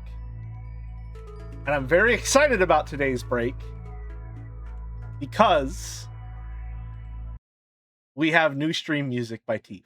As I said, if you were here at the beginning of stream, you heard the start screen music, otherwise known as the daytime theme. So, we are going to take a 5 to 10 minute break. In the meantime, I'm going to run some ads. If there is a mod present, please get a Scrandle bet rolling and enjoy the placeholder break screen and the nighttime theme, courtesy of Teef. Back in a few.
Hello and welcome, Raiders.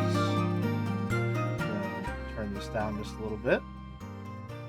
Hope everyone's doing well. A break raid classic for all to see, I suppose. However, for once, and actually, rather, for the first time in Jelly Channel history, the first break raid that isn't complete silence. Thank you, of course, to Teef for the break music for the Jelly Channel streams. We finally have an actual break screen. This is the placeholder to end all placeholders, as you may be able to tell by the fact that it literally says placeholder in the bottom right corner there. So I do have something a bit more elaborate planned for the actual break screen. But hello and welcome, Raiders. This is the debut of the new stream overlay and the new stream music, courtesy of Teef. I was very, very excited, very anxious in a good way, like butterflies in my stomach kind of anxiety, getting ready to prepare all of this, and I'm really, really, really happy with how it all came together. I'm gonna very slowly fade out the break music, but I truly, truly, truly love the break music variation. For those of you who weren't here at the beginning of the stream, let me get our usual games open. And when I open our other one, I will also pull up the day variation. Let me get this going here. Back to the base overlay. Hello, hello. Don't look at that yet. We'll check that out in just a second. First things first. Here's the actual overlay. Similar aesthetic. We got the sticky notes and the scrap paper and everything. I'm really, really, really happy with how this came together. The little kernel watermark on the sticky notes as well is a favorite touch of mine. I love them quite dearly. And while we're doing this, let me get the day theme playing. Because of course I couldn't just commission break music as well. We got to get the start screen music in there as well. So we're gonna listen to this. Let me know if it's too loud or too quiet. We'll listen to that while we're doing today's Chandle and Scrandle. Hope everyone's doing well. I know Joe's streaming Great Ace Attorney 2 right now. No spoilers in chat, please. I am going to be streaming that myself at a later date, as in whenever Joe finishes up, but hopefully it's still going well. I greatly enjoyed the Great Ace Attorney 1, so I'm very, very excited to get to the second game when I eventually can. So, hope you all had a good time, and thank you to those of you who stick around. Right now, the topic of today's stream, we're doing an art stream. If you don't know, I make almost all of my stream assets myself, such as the overlay you're seeing right now, the model with which I'm speaking to you. Didn't make the music. Again, that is by Teef Music on YouTube, and other socials, I believe. So we're making a new model. Next up on the stream docket, we're going to be playing No Straight Roads, rhythm action game requested by Filefighter. I thought it was Tep because the style of the game reminds me a lot of Tep's art style, if you're familiar with that artist in the community. He does some really cool stuff. Thank you, Puka Boy, for the tier 1 sub. The new overlay looks so good, and as always, amazing music from Teef. As always, yeah. Day and night. Wait, what? Well, I tossed... Fucking... Come on. No Straight Road? Exactly, for Pride Month. For Pride Month. The fucking turning it into the AI... What? Anyway. So this is the start music. The theme that I went for with the music that I commissioned Teef for was, I wanted like an RPG town theme kind of, but the kind of music that specifically you could listen to while you were kind of idling around in the town. Like You mean the AI WWE? Yes, exactly. Exactly. Specifically, one of the songs that I gave T for inspiration was the Astera theme from Monster Hunter World. I wanted the kind of song that you could have in the background while you were doing something that would loop constantly, but that you wouldn't get sick of hearing, because it loops in a way that's got a nice flow to it. You don't really notice so much that it's looping. The kind of thing that you could just listen to back to back to back to back, and it becomes the background noise of your busy work in between things. And I think Teef did an absolutely phenomenal job nailing that vibe. I could not be happier with the result here. I have been waiting so long for everyone to hear this, and I needed to have a proper overlay and some halfway decent start and break screens to show these off, because it would be, in my opinion, a complete disservice to the tremendous work that Teef did to just throw them out there without the proper gravitas. So thank you very much to Teef, and thank you to everyone who helped me draft and put up this overlay as well. I'm really proud of everything. So thank you again. Let's get into the channel. We got to start with the Saito Open, naturally. Okay. Saito Open's given us nothing. Less than 9. Earlier than 2025. Not Merrick. Okay. Since Tep is the artist of the day in my mind, I wonder if making background music is kind of a special task for musicians. Must be tough to find something that's subdued, but still fun to create and consume. Doesn't feel like pure filler. Yeah, I don't know. Is the side overlay staying during gameplay too? Yes. Yes. Yeah, it is. It does obscure a little bit of the screen, but to me, that's a sacrifice that you got to make when you're having an overlay. If it does end up being too much, please tell me. One of the things, I'm going to turn the music down a little bit so that I can focus a little better here. One of the things that I talked about earlier in the stream is that streaming to me is a communal activity. It is something that I do together with the people in chat. When I play a game, we are playing the game together. That is what is so compelling to me about the format. And it's something that, like, as a younger brother, I have loved doing my entire life, is playing games with other people, even if it means that I'm not the one holding the controller. And so, as an extension to that, whenever we do art streams, I also view that as we are drawing together. I take a lot of feedback from people who are watching. Artists in the community like to submit sketches and stuff like that, or ideas that they have while they're watching as well. And so, in regards to the overlay, if you have feedback, like whenever we actually get to gameplay and stuff like that,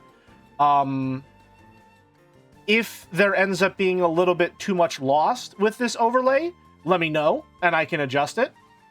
I don't think there's too much screen space lost. It could just be like the specific placement of where some of the assets are here, but we'll see. You know, it's a work in progress as always. So if you have suggestions or concerns and stuff like that, feel free to let me know in the Discord, and I'll see if I can work on them whenever push comes to shove. We'll get a consensus. But sometimes I see art making it big in social media with like 1K likes, 500 reposts, 0 comments, and I think that's so sad that there's no real interaction between creator and viewer. Yeah, to me, like, comments are the most important metric. I like to share things so that I can know what other people think of them, and I can see, you know, I can experience it with other people, right? I like more so than like sharing a thing and it gets like reposts or likes or reacts and stuff like that. Like, if someone has something to say about it, that to me is success as an artist. That it could provoke conversation. That to me is really important. Pog in the chat if you don't have the sensibilities to talk about art. True, and thus Merrick was empowered to long post even more in Twitch chat. I mean, yeah, genuinely. Merrick, buddy, you're a good friend of mine. You can long post whatever you want, man. I'm here for it. I'm always here for it. You know I love you. Anyway, Tep appears to be the Chan of the hour, so maybe an Eric on this one? Creator Joseph Anderson's getting credit for that one. Yeah, I guess he did create it, huh? It is from 2023, though. That's interesting. Less than 8. So from 2023, this gives us a lot of room to work with. Unfortunately, I'm off my game. It's been 2 weeks since my last channel. I've lost everything. Thank you, Topi, for the raid. Welcome, welcome. Right now, we are listening to the daytime theme for the Jelly Channel streams, courtesy of Teef. I saw you were playing Chicory: A Colorful Tale. Hope you're still having a lovely time with it. For those who don't know, Chicory: A Colorful Tale, my favorite game of all time. Do you just finish it? Awesome. Was peak? I'm glad you had a good time with it. I love Chicory more than I can properly put into words. I would go so far as to say the overlay that you're seeing and the form in which I am presenting myself to you right now would not exist at all had I not played Chicory. So this is my wholehearted endorsement to play Chicory: A Colorful Tale, my favorite video game of all time, with little to no competition. I truly cannot recommend it enough. Anyway, I'm stalling for time because I don't know what to go for this one. What's an actual... You know what? Hold on. I have a feeling... I'm going to say Barrel Chan. Oh, okay. One fan art Chandy from 2023. Not Chrome, not Joe, not Merrick. Is this a dual shotgun Chan, perhaps? I know that one's a real... Okay, so... Alright, alright. One fan art, we confirmed that. I mean, obviously we confirmed that it's less than 2. It can't be 0 and still be in the database. 2023. Okay, let's get ourselves... We've done 4 guesses. We can get a hint. I know that one. Yeah, I know that one. Yeah, I know that one! Are you...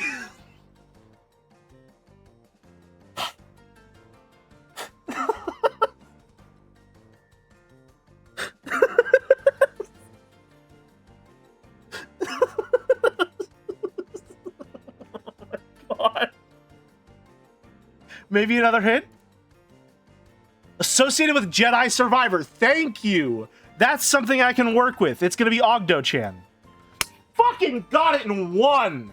Oh my god, I'm a fucking machine. Easy money. It's just that simple, folks. It's just that simple.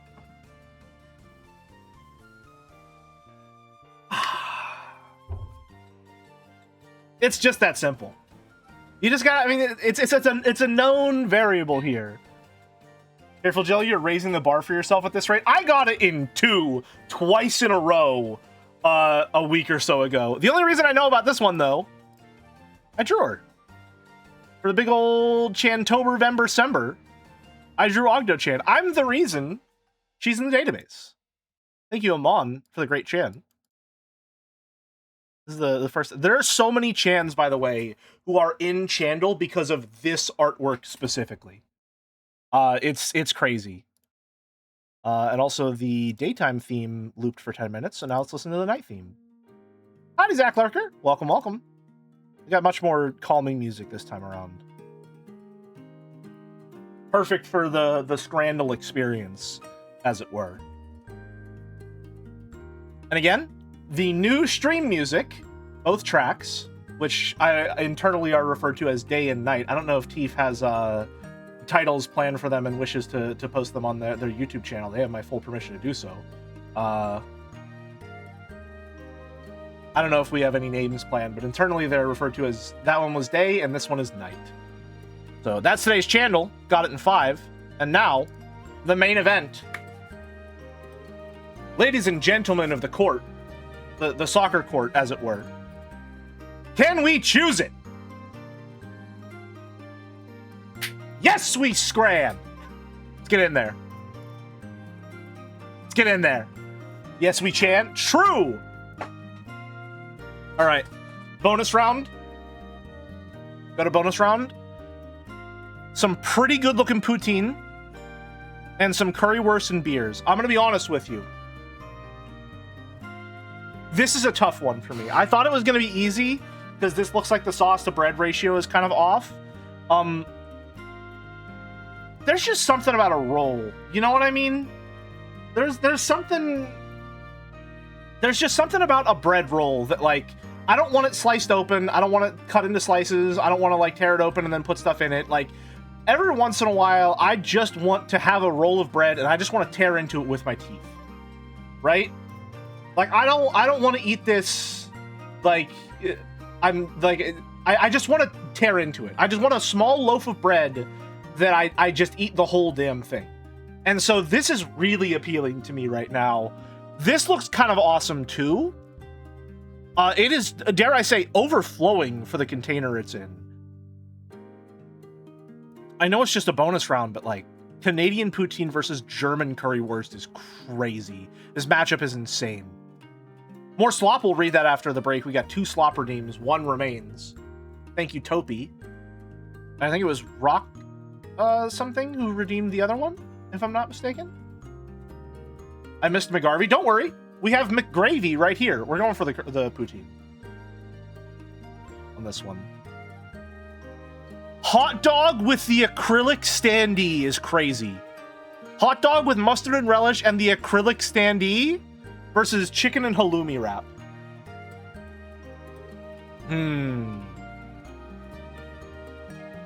Okay, let's think about this. The Weeb dog for $4.45 does kind of clear. Why does that girl look like she's drawn by Einen Cafe Bitte? I see it a little bit, yeah. Although EKB's posing has gotten, like, crazy dynamic over the years, man. I don't know that EKB is even capable of drawing a static perspective anymore. I think, like, crazy forced perspective is just the norm for him. He's raised the bar so high. It's insane. He's all about that top-down angle right now. You're right. It's awesome. It goes hard. I'm going to be honest with you, gang. This chicken is looking a little dry to me. But I know the dogs don't usually clear. I want to believe in the Weeb, in the Weeb dog. Damn! Oh, no. Oh, that's not a great start. That's not a great start. It's not the prime. It's not the prime. Those loaded fries look awful, but it's not prime. I can't lie to you, chat. I've been very pickle-pilled lately. I've been a pickle-pilled fermentation cell lately. I am all about pickles. I used to not like pickles at all, and then I realized that sour crunch adds so much to sandwiches. It's crazy. It's awesome. Hot dog and waffle is morally contemptuous. Sausage and bread. Pickles are a value multiplier. They are. Roast chicken with fries. Oh, man. I mean, this loses because it's got sauerkraut, and I hate sauerkraut, but that is an awesome-looking dog for 5 pounds. However, these fries look incredible. That's 2 entire chicken legs with some pico and some sauce. This looks amazing. That's way too low for that dog. Chimichurri steak and fries or spicy chicken wings with chips and curry. Here's the problem. These would win if you didn't put applesauce on these mid-looking fries. Okay. It's please long hot dog with mayo and a... Oh my god, that's way too high! That burger looks like shit! Cheesy chips. That's crazy. That burger looked so bad. Okay. Brother, it's not the onion burger. It's gotta be... This does not even look like... Okay. Alright. I gotta level with you, chat. I gotta level with you. I don't think a hot dog should be allowed such ostentatious presentation. Okay? I think the appeal of a dog is the simplicity. Alright? You're doing too much to this dog right now. It is simply... It insists upon itself, okay? We already figured out what the optimal toppings for a hot dog are. It's ketchup, mustard, relish, diced onions, okay? That's all you need. That said, obviously the hot dog wins. This looks awesome.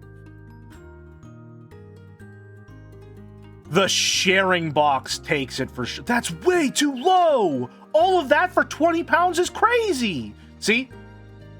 This is what a hot dog should be. This right here is the platonic ideal of a dog, all right? Bargain bin grocery store bun. Canned Hormel chili with no beans. Probably either mustard squeezed right on there or perhaps even a nacho cheese. Why the glove? For safety. In like the what is it? The improperly diced, non-uniform diced onion. 16 pounds for that is daylight robbery. Yes, absolutely. I mean, this one wins for sure. I'm just saying, like, this to me is what a dog should be. This is what it was meant to be. That's just what the poster's hand looks like.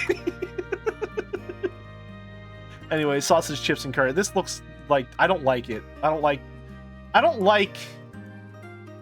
me show you. I don't like this. I do not like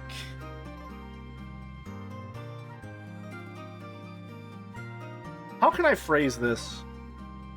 What's the most effective way to convey the mental image? I don't like that the dog is uncut. Okay? I don't like that the dog is uncut. I don't like it. I don't like that I can see the skin on the hot dog. I don't like it. It's gross. It's weird. It's unappetizing. No thank you.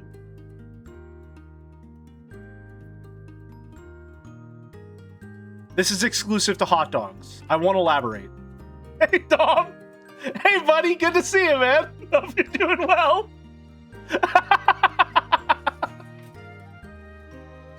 Hey, man. Everyone say hello to my real-life best friend. How's it going, buddy?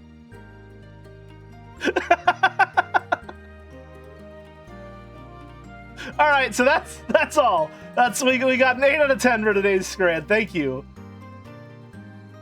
Let me pay that out, and then I get to show off this awesome fucking choose outcome 8 out of 10 complete prediction. The 8 out of 10ers won today. Here is this extremely kick-ass new model that we're drafting up for No Straight Roads. This shit rules. I'm really, really happy with how this is coming along. Like, this goes hard. Everything about this goes unreasonably hard. I'm kind of in love with it. I had no idea what I was gonna do for the model, like, going into stream today. However, I needed to draw a little doodle for my schedule, right? For this. If you don't know, you're not in the Discord. I release weekly stream schedules, and I have a little doodle alongside them. And so I needed to draw a little doodle, and so I just let my hands do whatever the hell they wanted whenever I was putting this together. And it resulted in this design that I was like, hey, that's kind of fun. That kind of goes hard. So we used that as the basis to refine it into this cool-ass dude. And now we've got this extremely fucking nonchalant and awesome pose. That is, I kind of love it, man. Like, it's just so unironically, unabashedly, like, skateboarder teenager from the 90s idea of cool. I like, it's so sincere in how hard it's trying to be cool. I just don't know how else to describe it. Like, it's just the idea of cool in a way that I love so much. Let's get that music back up as well.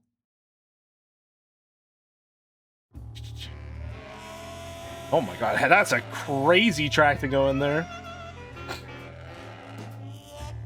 This does not fit the vibes at all, but alas. Where's my glove? There we go. I'm really, really happy with this. Like, absurdly happy with it. It turned out so fucking cool. And like I said, I like to incorporate viewer feedback and suggestions and stuff like that whenever we're drawing. C8 submitted this idea for what the mohawk should look like. Because originally it was this spiky one that I didn't love because it was too hard to draw and it looked weird at different angles. And then I went for like a flat type thing. And then he suggested have it be the same shape as the head, but flared out. And I think with this angle that we got and this cool-ass lean, this goes unreasonably hard. I really, really, really love this.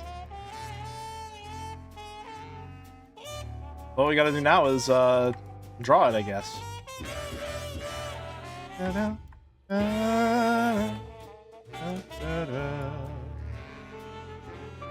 Alright. Let's get to it. Where is my... There it is.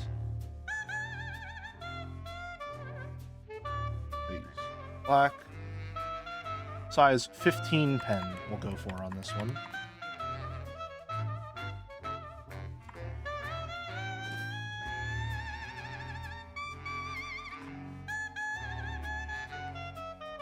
I just love getting weird and wacky with my model. I can't lie. That's my favorite part of the entire gig is how versatile this shit is, and the fact that I'm willing to just do whatever the hell because it might seem fun. That's just it means the world to me that I'm able to do that and that you are all so consistently encouraging for it. I love it dearly.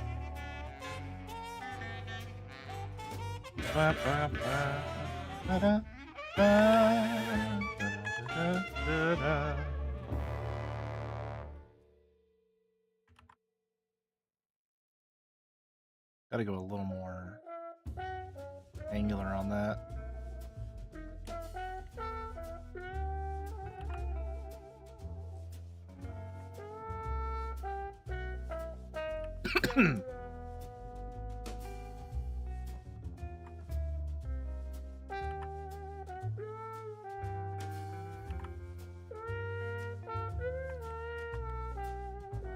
Are not to encourage when they all end up so good. Thank you.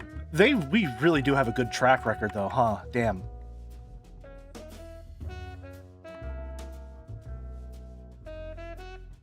I don't know how it always like every time I come into one of these art streams, I'm worried that like I'm gonna flounder and that I'm not gonna come up with anything particularly interesting.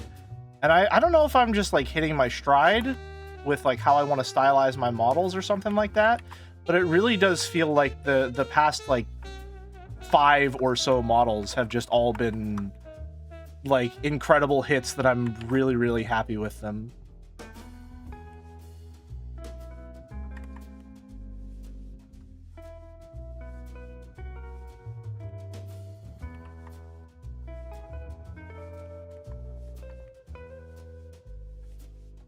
Like, this is fucking awesome.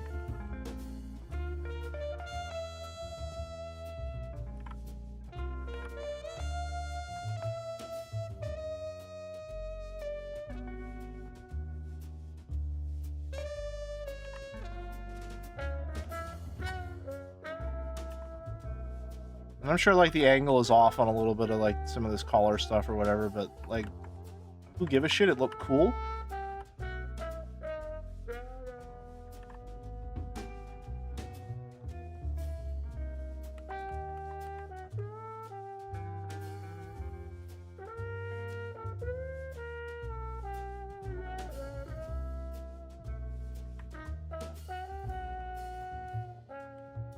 Oh.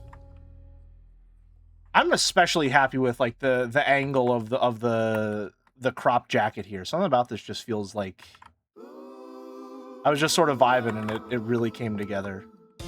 It's very fun. I don't know if you notice this. I tend to do really well when I can settle into my comfort zone and use a lot of sharp angles in my designs. I think that's what I'm finding. Like, the more angular I can get with my shapes, the more confidence I think I display whenever I'm riffing.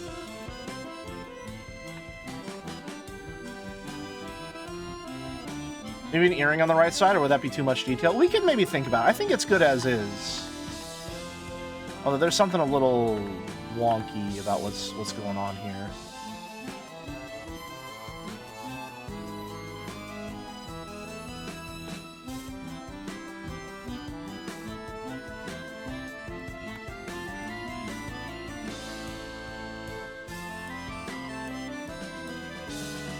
We just go around it on that one. That's probably fine. Yeah, what ears is a good question.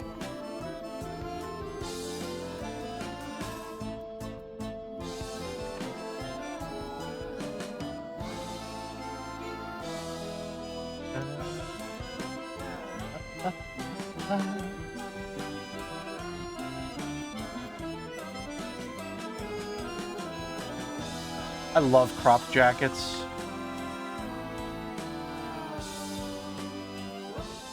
They're just so much fun design-wise.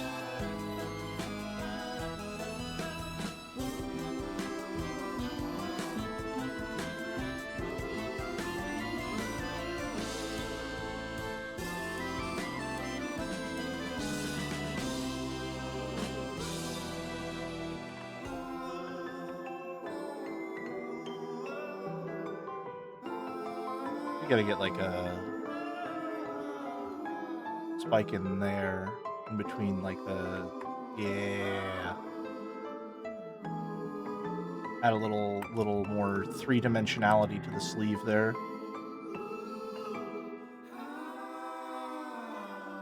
Oh, I love Wonder Song soundtrack.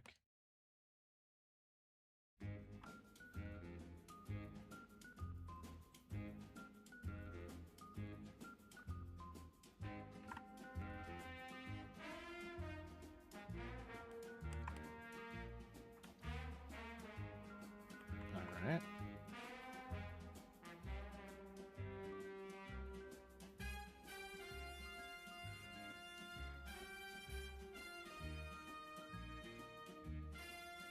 Fallout New Vegas, indeed.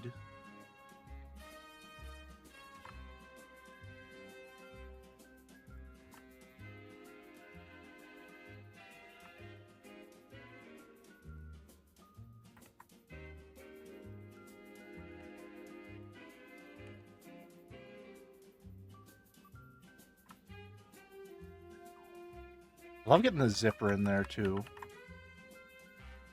The zipper's a lot of fun, just add an extra little layer of some spiky bullshit.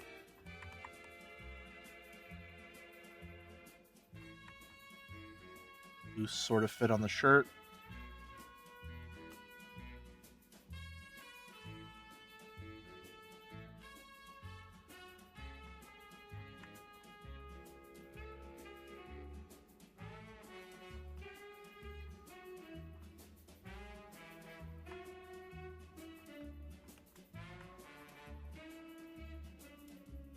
Belt.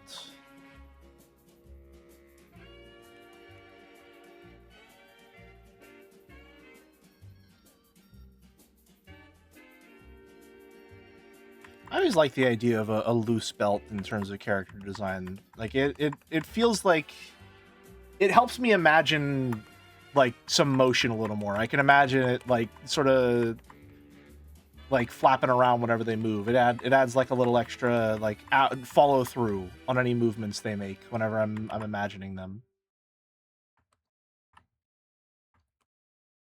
You know what I mean?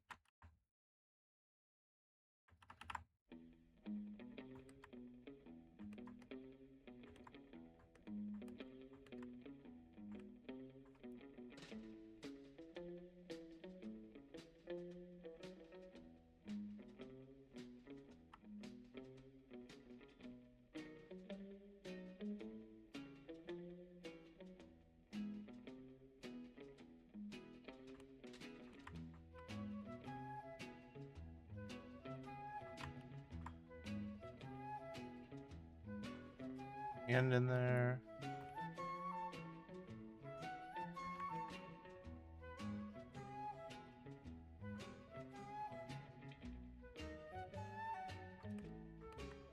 Stuff.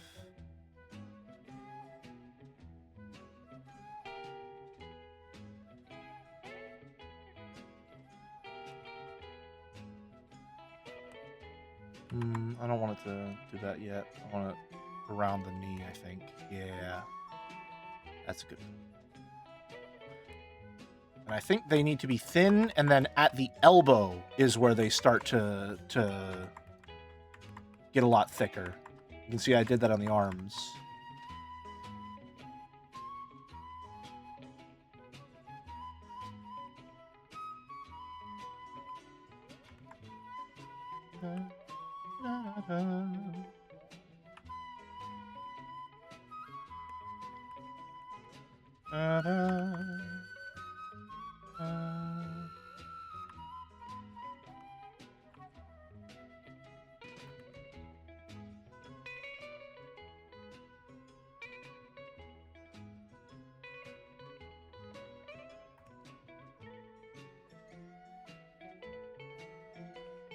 And we don't need to really care too much about the legs here, because again, we're not going to be drawing that far down.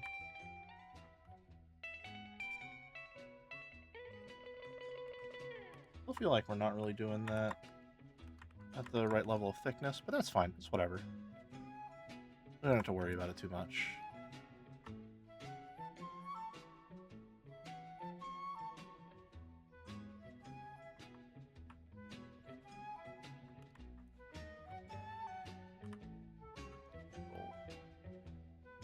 Seam on the jeans there.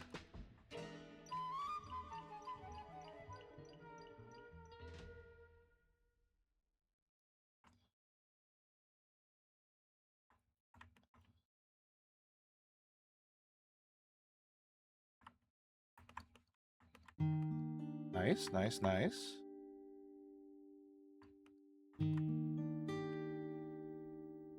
This is so stupidly fucking cool.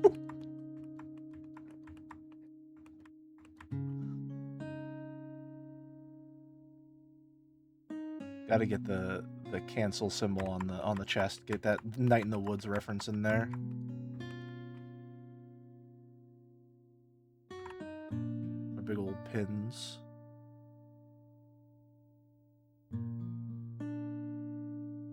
Or our little old pins, rather.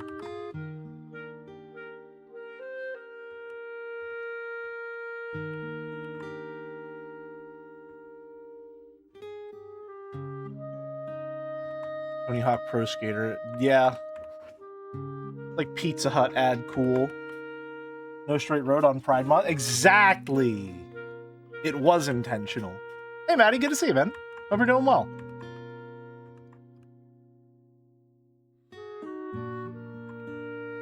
Do some pride colors on the pins. It's the month and punks do that. That is exactly what I had in mind. Yes. Might be a bit small though. It'll be fine. I got two ideas in mind.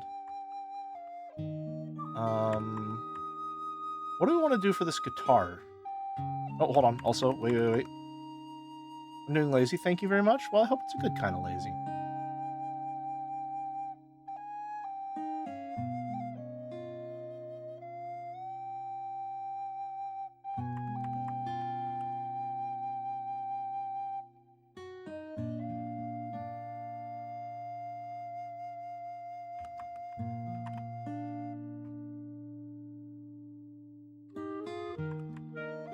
I like NSR, but mainly because of the character and art aspect. Yeah, I can already tell you that the character design and stuff like that is really, really striking.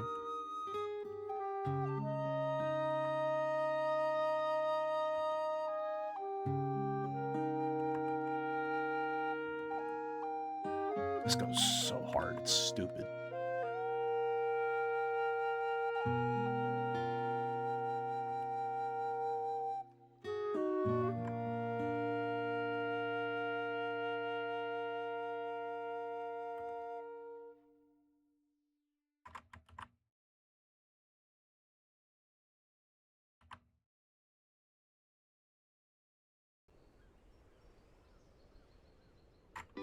He's got to be grouped a little tighter.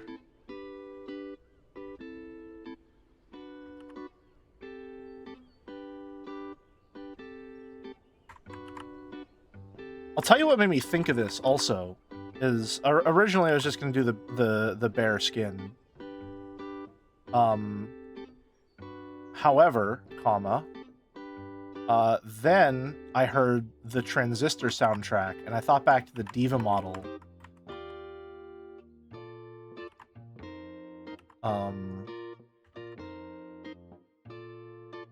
Diva as in diva for whenever we played Transistor. Diva as in like the actual word, not the Overwatch character. And how we did a little bit of like fishnet under there in the chest area. And I realized that would be a good way to fill the space, since I don't generally like to showcase exposed skin on these designs. It feels a little counter to a lot of the design principles that I tend to go for.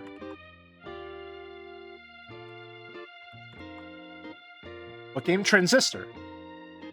Or what? If you mean what game are we playing next, we're playing No Straight Roads.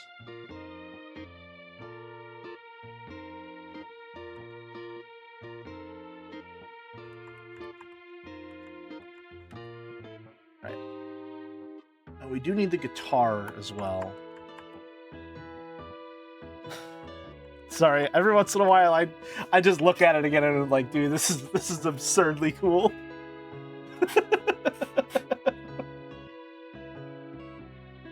We need the guitar. People who like guitars, do you have a specific guitar that you think I should go for instead of just this thing?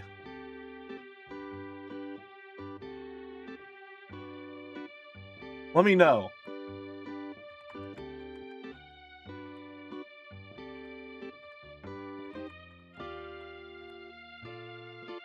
Where? This is here.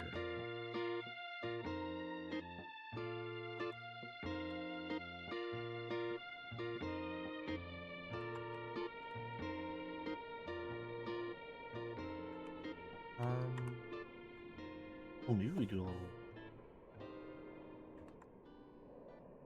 Maybe one day you can sell the VTubers as little stickers. I totally look at this guy telling me to keep cool whenever I feel nervous.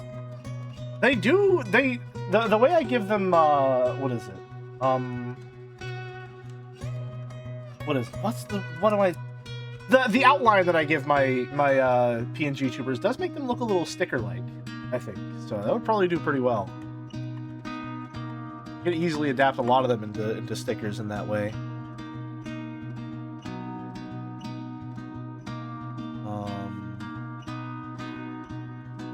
Just make the head, the top of the guitar, a little angled. Otherwise, it'll look too much like an acoustic guitar. I see.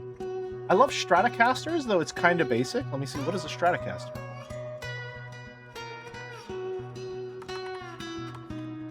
Stratocaster. I do like that it's a bass guitar. I got nothing wrong with this. I got no problems with that. Well, I guess the only problem would be that it doesn't really follow the design language we got of all these sharp angles.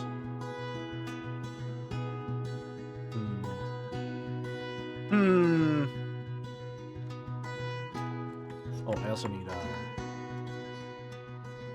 what do I need? Studs.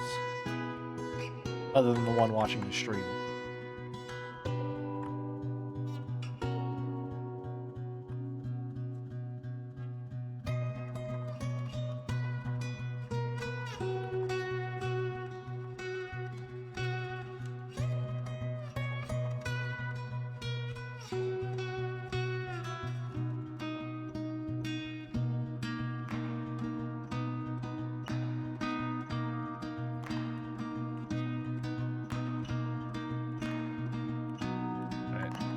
I'm really liking the way the limbs get like chunkier as that kind of goes. I kind of love that.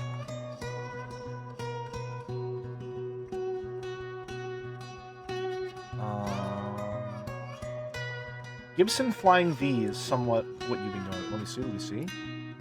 My knowledge of guitars extends to Guitar Hero 3. Yeah, this is the one I'm thinking of. Yeah, yes, this is the one. This is the one. Yes, that is it. That is the one. Gotcha.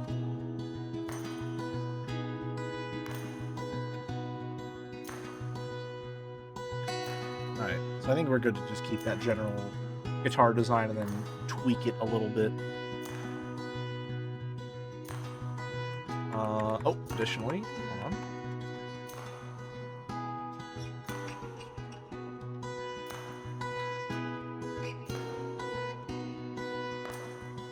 Gotta get the little hex chant in there.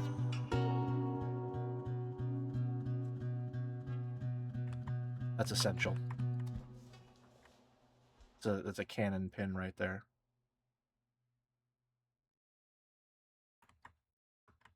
I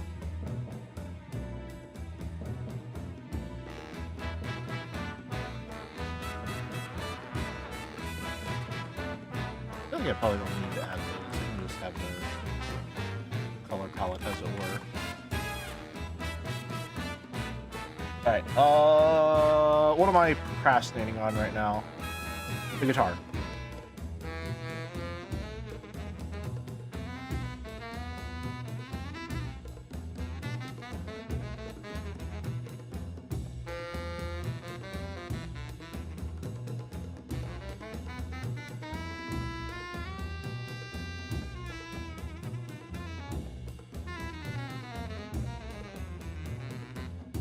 I know it's sort of rounded at the base there, but we don't have to worry about that.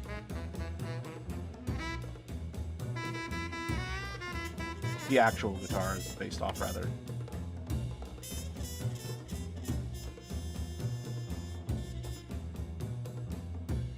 We're just vibes-based guitaring right now, as it were. No, I don't like that phrase. We're not using it.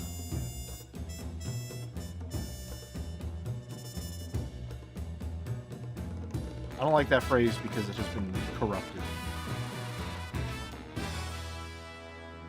And the head of the guitar is like fucking. They get a little crazy with it.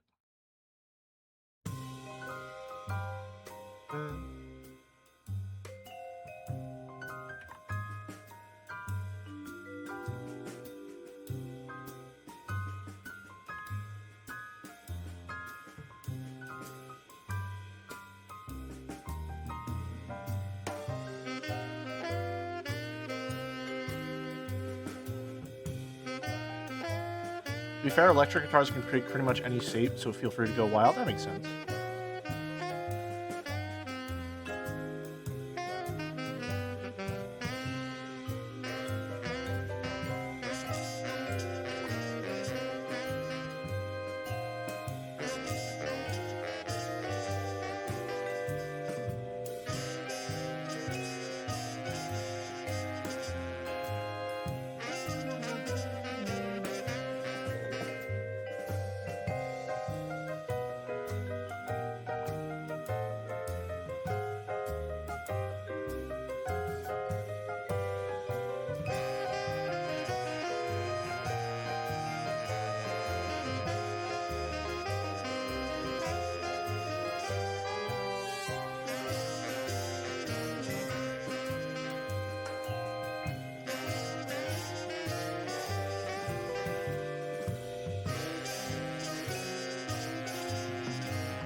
That's gonna be cut off a little.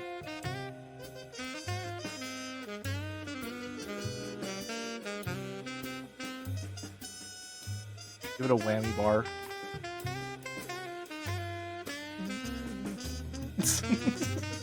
Give the Guitar Hero a whammy bar. Oh, hold on a minute. Wait. No, wait. I just had an incredibly stupid idea.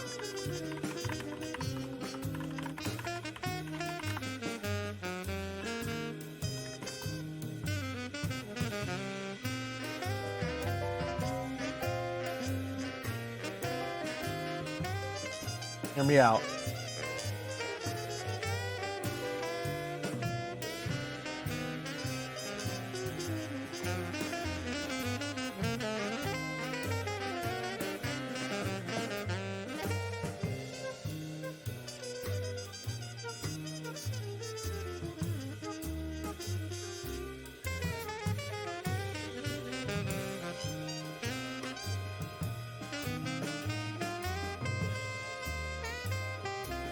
You know what I mean?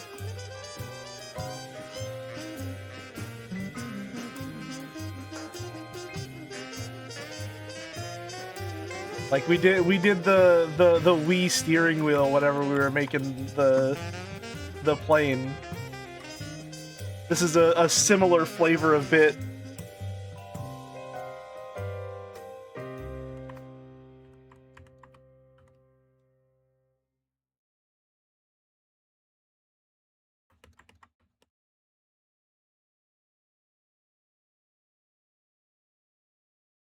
Gotta erase all the...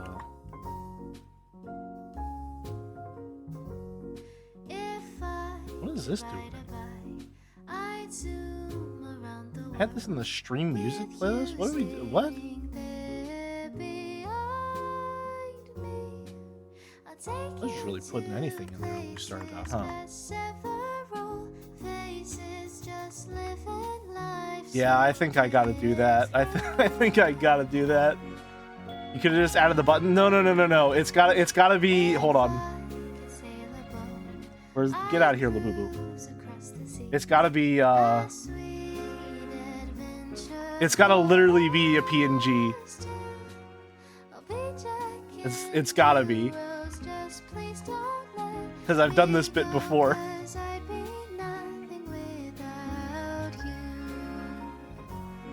It's gotta be. Oh yeah, it's gotta be. That's bringing it all together. And the Lurf gun, I love when you do this. It's very, you know, I do hate to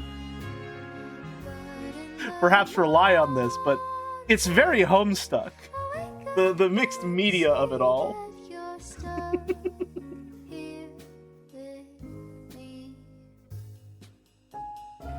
Alright, well, I think that's that. So, let's just put this all in a group layer there. Yep, and then we will Control-C, Control-V.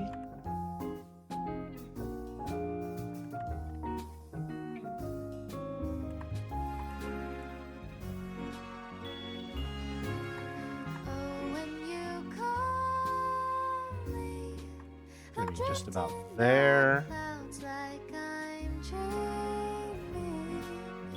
Can I do my name to you? No, I don't think you can. Thank you for asking, though.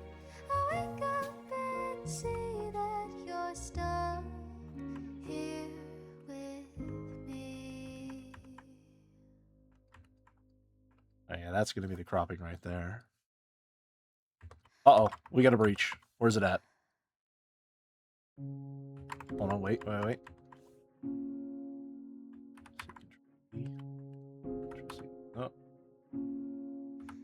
If only you knew what I would do for you, I'd jump up and hold you. All right, breach is contained. Oh, hold on.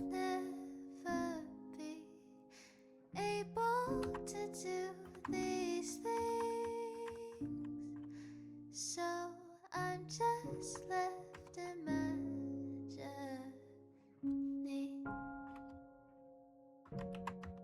There we go. Well, and a little. No. That's the pants. Yeah.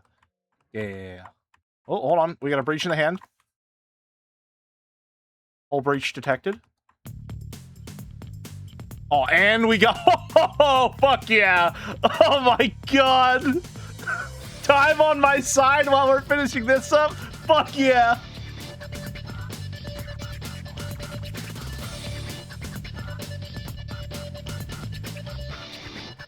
Is it even possible to get more cool? God damn. That's Sonic OST. Oh, this is the Homestuck OST.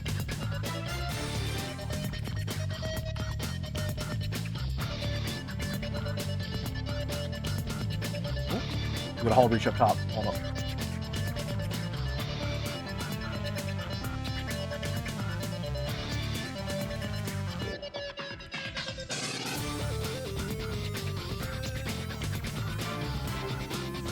select, I think I do grow pixel by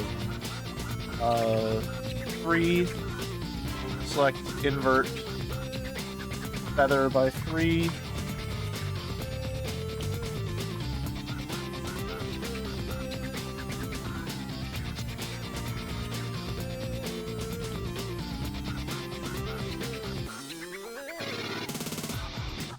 I forgot to select out the other stuff before I did that.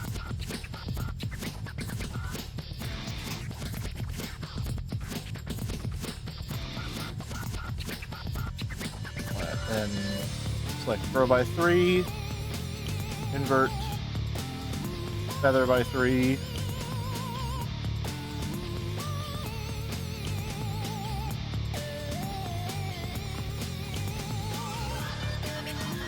And the question is, no, that did not add a border to the guitar. Perfect, perfect, perfect, perfect. Awesome. Very good. All right.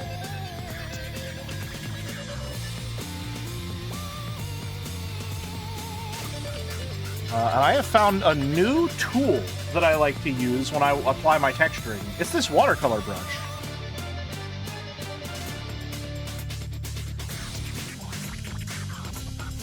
Whenever I want to get that paper texture,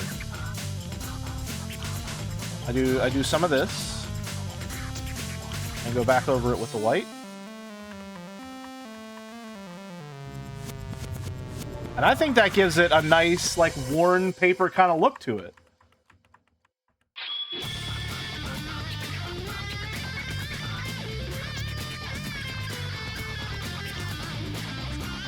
Right, first things first, I think we gotta do all of the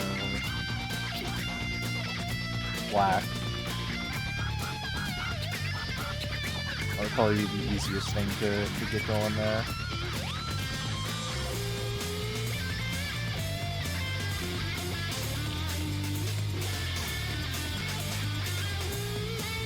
Oh yeah, and then I like to do colored internal line art, so we're gonna have to figure that out.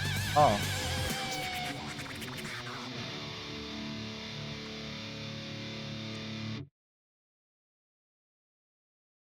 Been a while since I did some of that. Quite a while, matter of fact.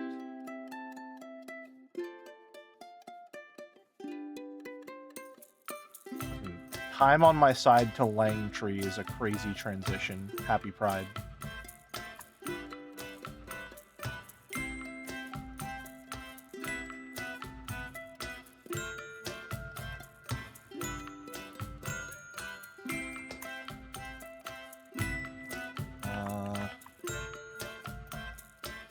This. Now here's the question. Do we want it to be... I think it's gotta be a leather jacket, but I think now we're gonna come into some overlap where the collar gets a little lost. I think that's fine. I think that's fine. We'll see. We'll see how we feel after we texture it.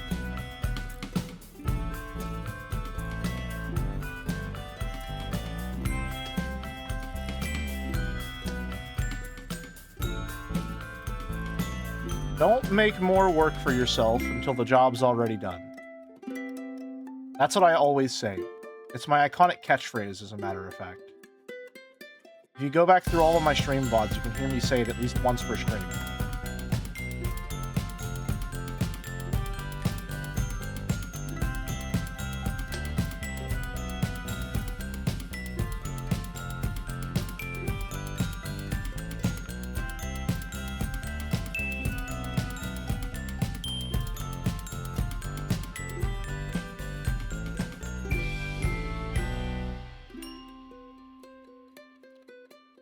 I'm just going to color this in now for convenience sake. And we'll erase it whenever we...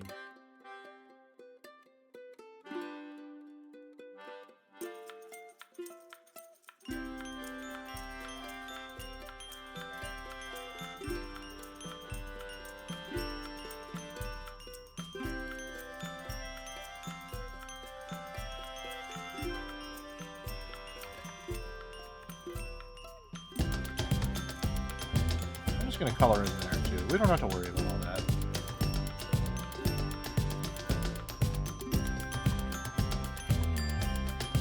Oh, right, the glasses. Yes. Those two.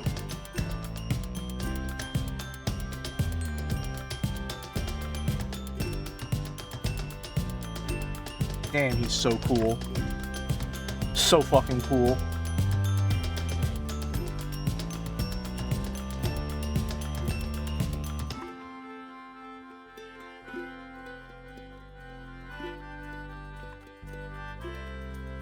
God damn. Who even is this cool guy? Is he allowed to be this cool?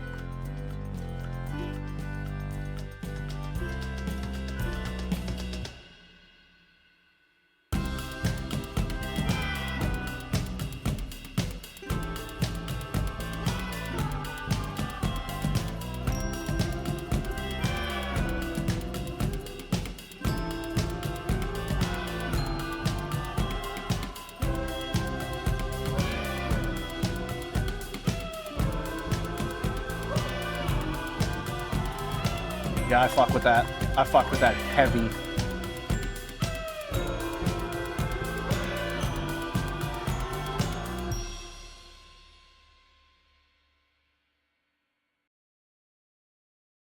The watercolor noise is kind of awesome.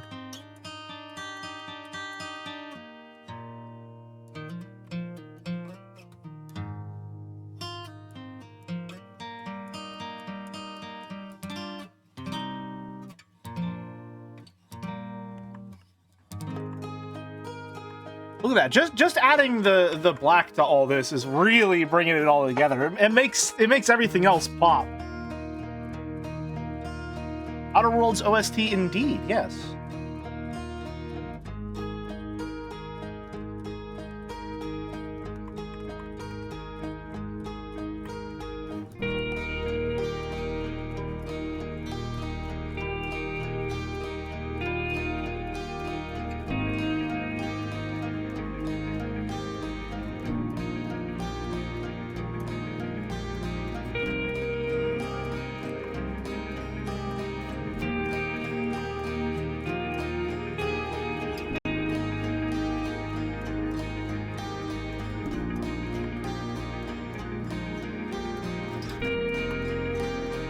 Oh, hold on. Also,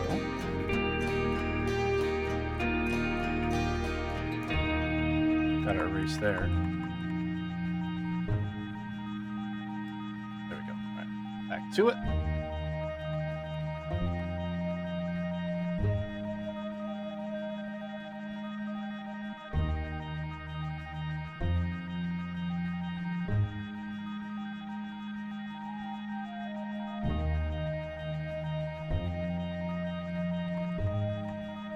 Oh man, the sleeves jutting out of the coat, matching the spikes of the mohawk. Man, this goes hard. Holy shit.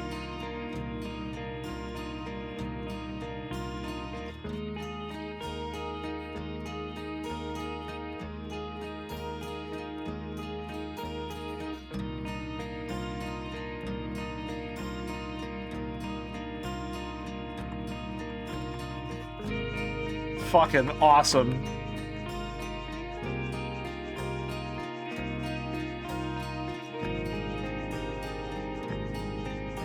Maybe darker. Oh.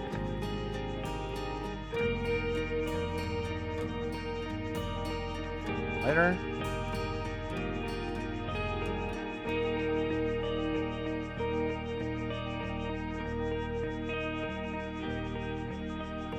Go.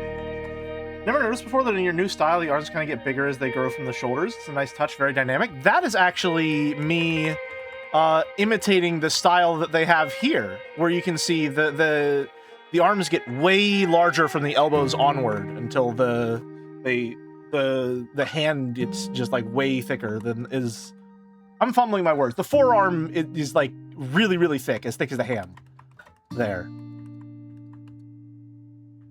Although I might steal it a little bit. It does seem to work pretty well with my style.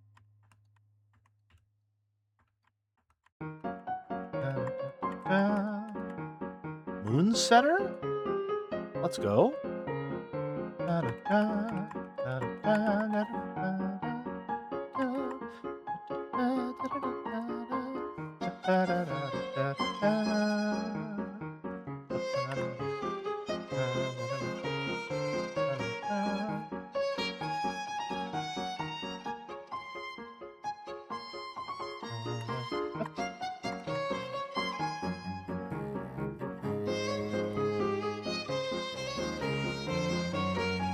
Where's the song from? Because I've heard it in memes. This is from Homestuck! That's right! It's from Homestuck! We got him again!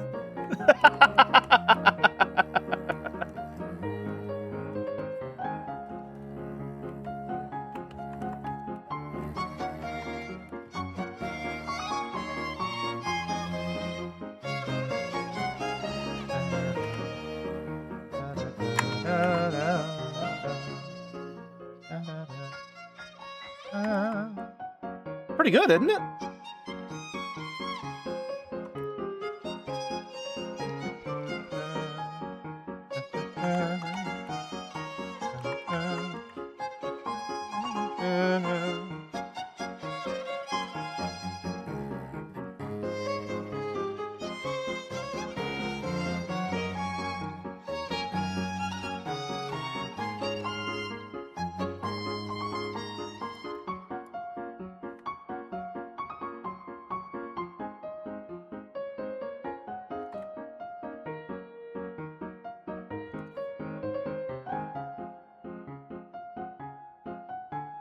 It really is just so ubiquitous.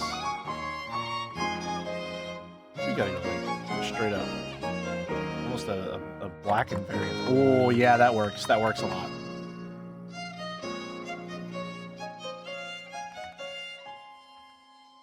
That's quite nice.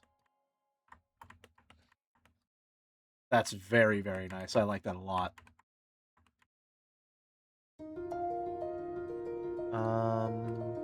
Then the jeans. This color.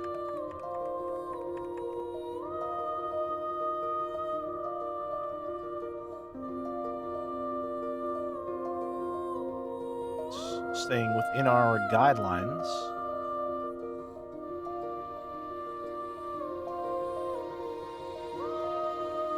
That below everything else, so I can just color with gleeful abandon and not have to worry about overlap.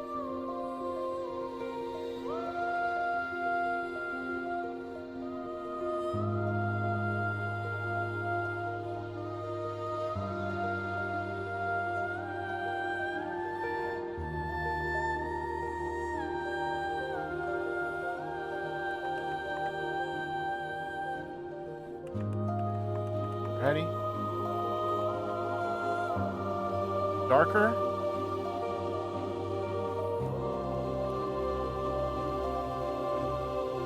And way lighter than the original color again. Oh, that's quite nice. And we'll do it with this lighter tone as well.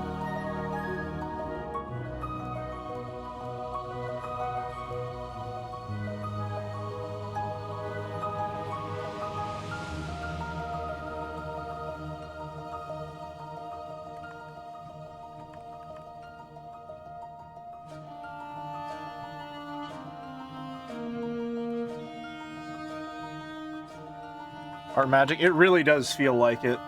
It really does feel like it sometimes. It's kind of crazy. Alrighty.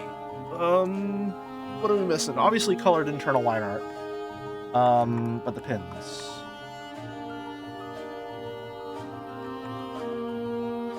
Smoking, oh yeah. I hate smoking, but I have to say it looks so cool in movies and media. It does. It does. It's an unfortunate fact that it just looks cool as fuck. This jelly doesn't smoke, though, because smoking is for losers.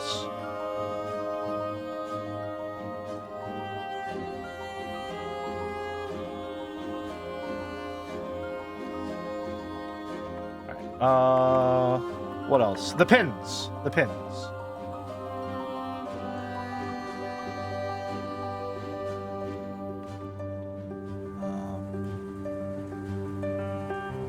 This one's gonna be yellow, just for the color contrast. And let me look up 2 pride flags real quick.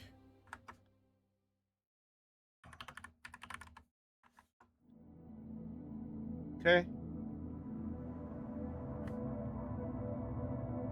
So no one's surprised this one's going on here. Actually, no, I want that to be this one.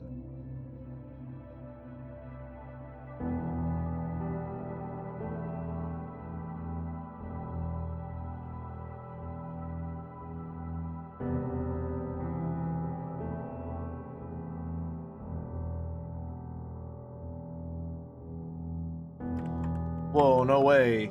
The one that matches the color palette perfectly? That's crazy. And then there's another one that I like now, even though the flag itself sucks ass.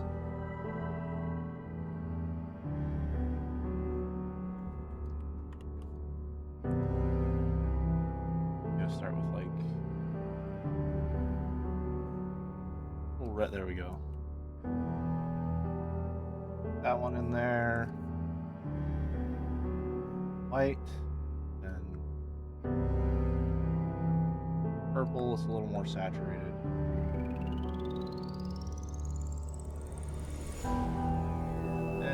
A little more purple. There we go.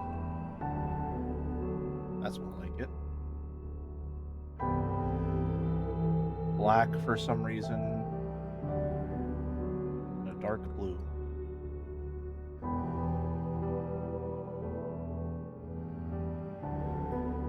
There we go. Real quick, get the gender fluid flag in there.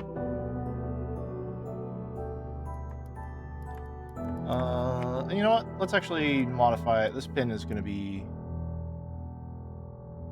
colored like a proper hexahedron, I think.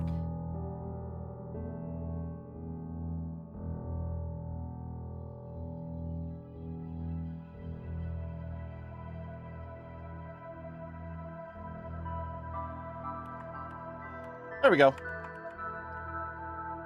Man, that's good. Okay, awesome. And then we just need to color the internal line art and we're good to go. So let us do that. We'll start with the jeans because they're a lot. It'll be rather easy. Happy Hex Pride, everyone. Witch Cube is one of my favorite genders. It's a pretty good one, I can't lie. It's a pretty good one.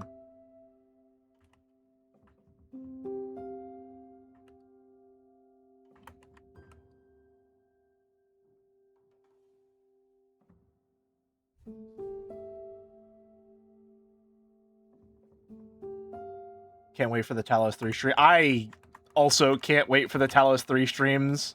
I forgot that got announced and now I'm excited again. Oh, that's going to be awesome. I dare say I might be like the single most excited person in the world when it comes to Talos Principle. I don't know if there's anyone that loves it as dearly as I do, and for completely stupid reasons.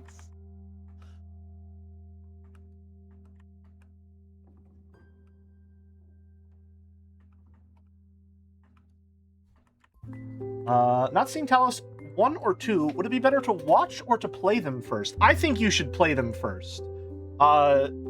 Because the way that I play them is an entirely different experience to how someone else would play and experience them.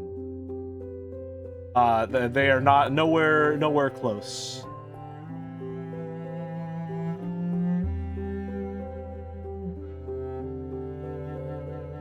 From what I've seen in the Crow Team Discord, you can be considered normal. Oh, thank goodness.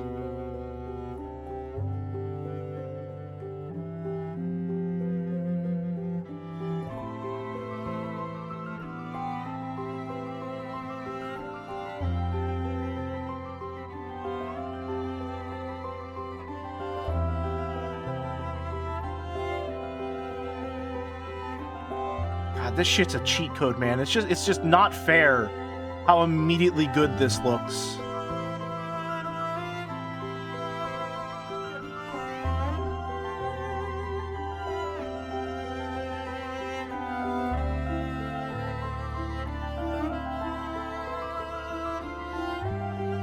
so stupid how effective that is.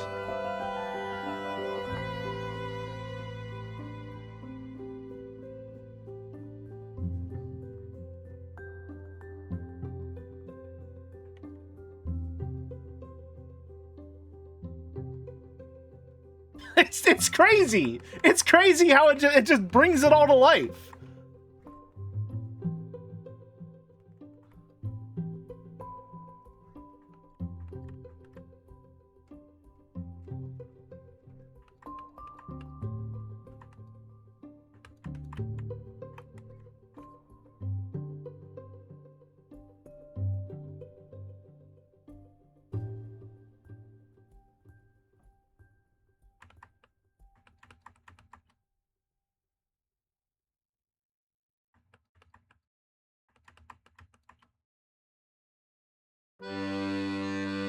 God, I love art. I love drawing so much. I love drawing so much, man. This shit's the coolest thing I've ever done. Not this specifically, just drawing in general.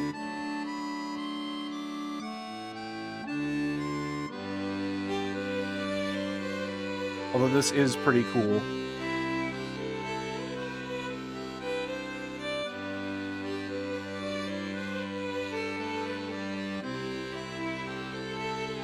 Damn! Does a symbol on the chest mean something? It's a reference to Night in the Woods. The main character, Mae Borowski, has a shirt with the same symbol on it. But also, it's just a cancel sign.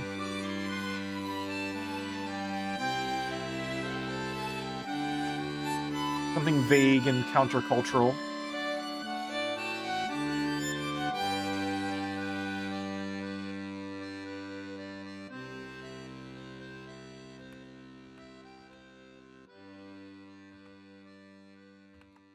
Should we make the fishnets a different color, maybe?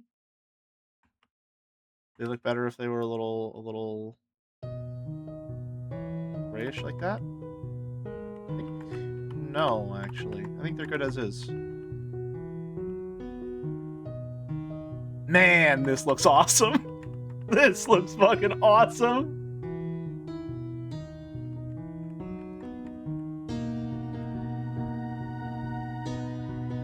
And then I'm thinking the only difference between the talking and not talking sprite.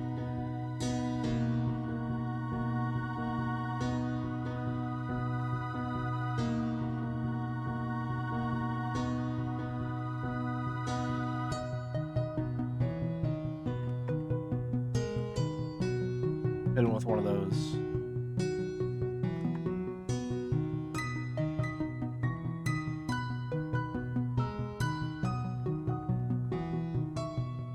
HE double hockey stick, yeah.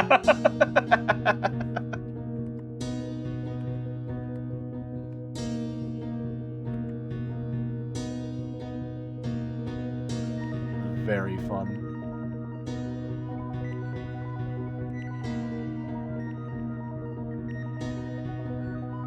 Awesome. Okay, first of all, let me save for the first time this entire process.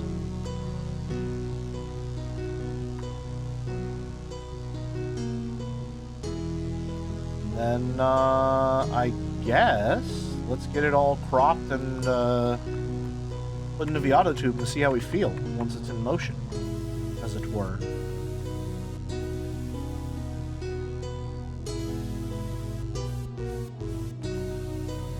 I think this is so stupidly cool. Maybe possibly the most metal thing ever. I know! And you're a proper metalhead, so I know I can trust you on that.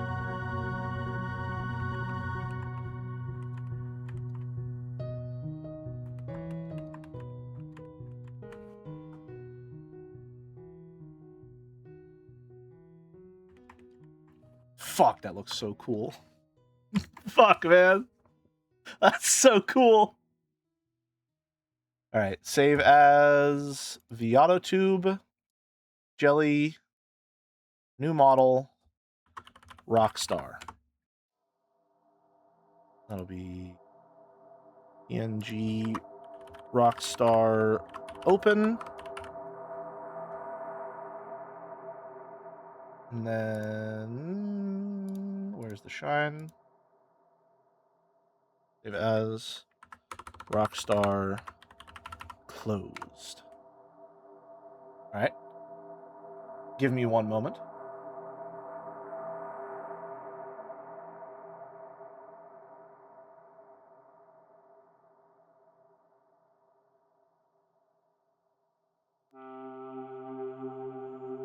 And then I think I can maybe make a blink frame or something that's like the shine going across. Probably look pretty good.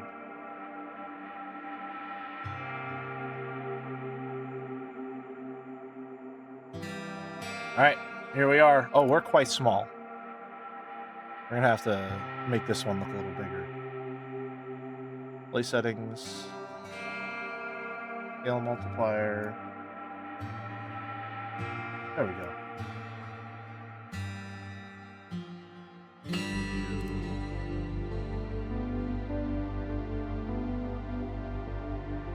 There we go.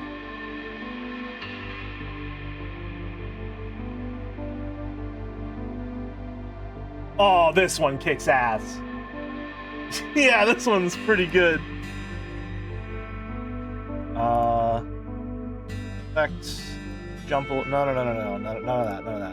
Transition, jump a little bit. There we go. And if I'm closing... Well, just one opening.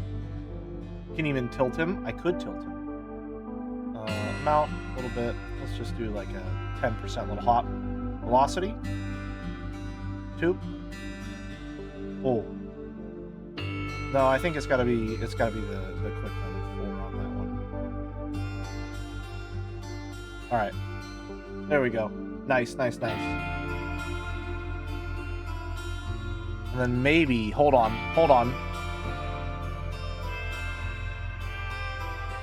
Wave move. Amount Y.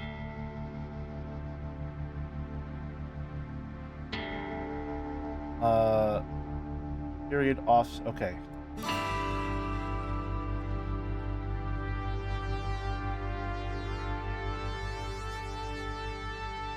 No, it's gotta be... Jump is what I'm looking for.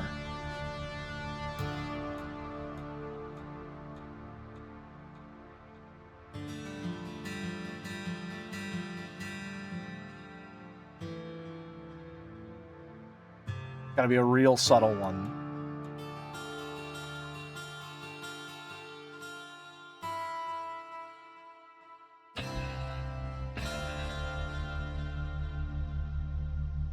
Something like that. And I think maybe only during closed mouth. So when I open it, I stop. When I'm not talking, I'm vibing a little bit. I think that's really cool. I like that a lot. Maybe the X needs to be a little more than the Y. Yeah! I like that a lot. Damn, this is a good one. Another one for the record books, folks. All right. I am very, very happy with this. Love the shades come to life. Amazing idea. Thank you. I felt really strong about that as well. Now, normally I would say this is where we end our stream. However, I owe you folks some slop. So let's finish on a high note, huh?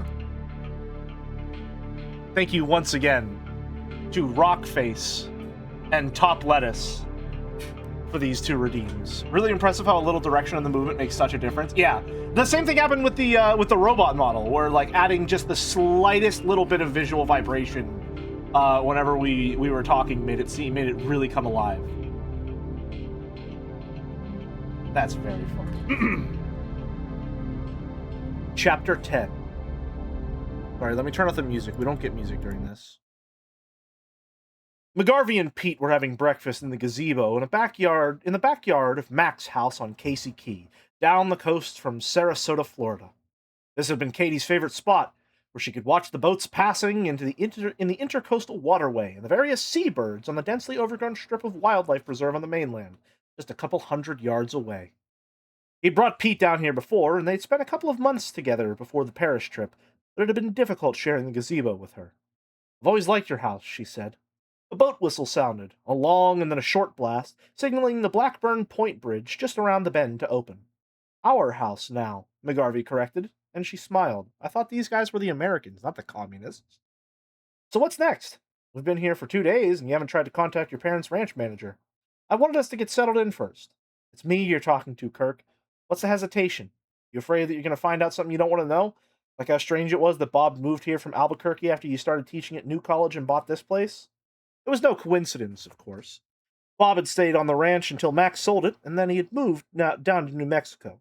He turned down a cash bonus, asking instead for the Beechcraft, which Mac had gladly given to him.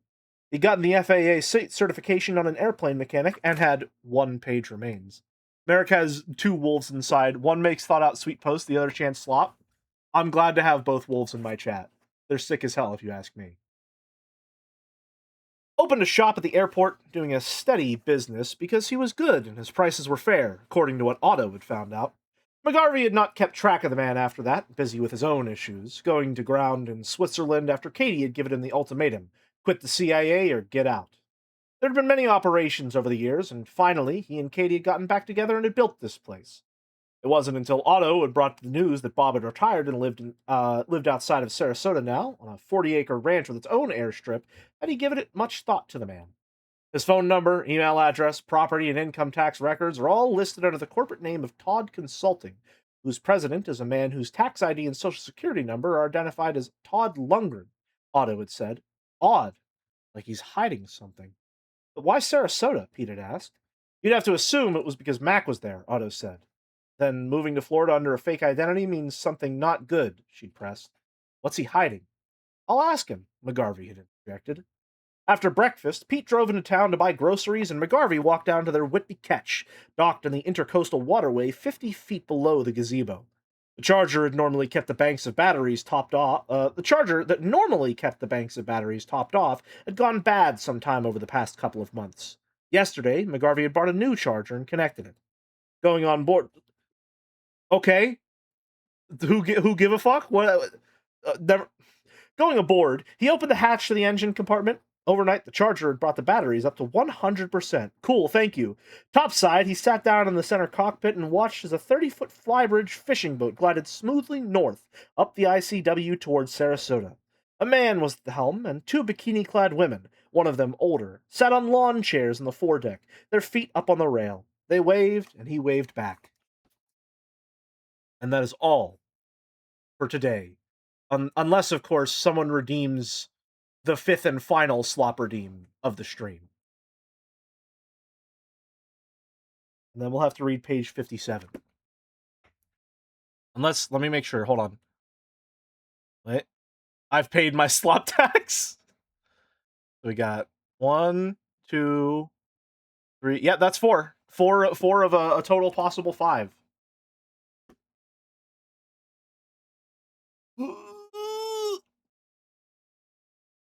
All right, well,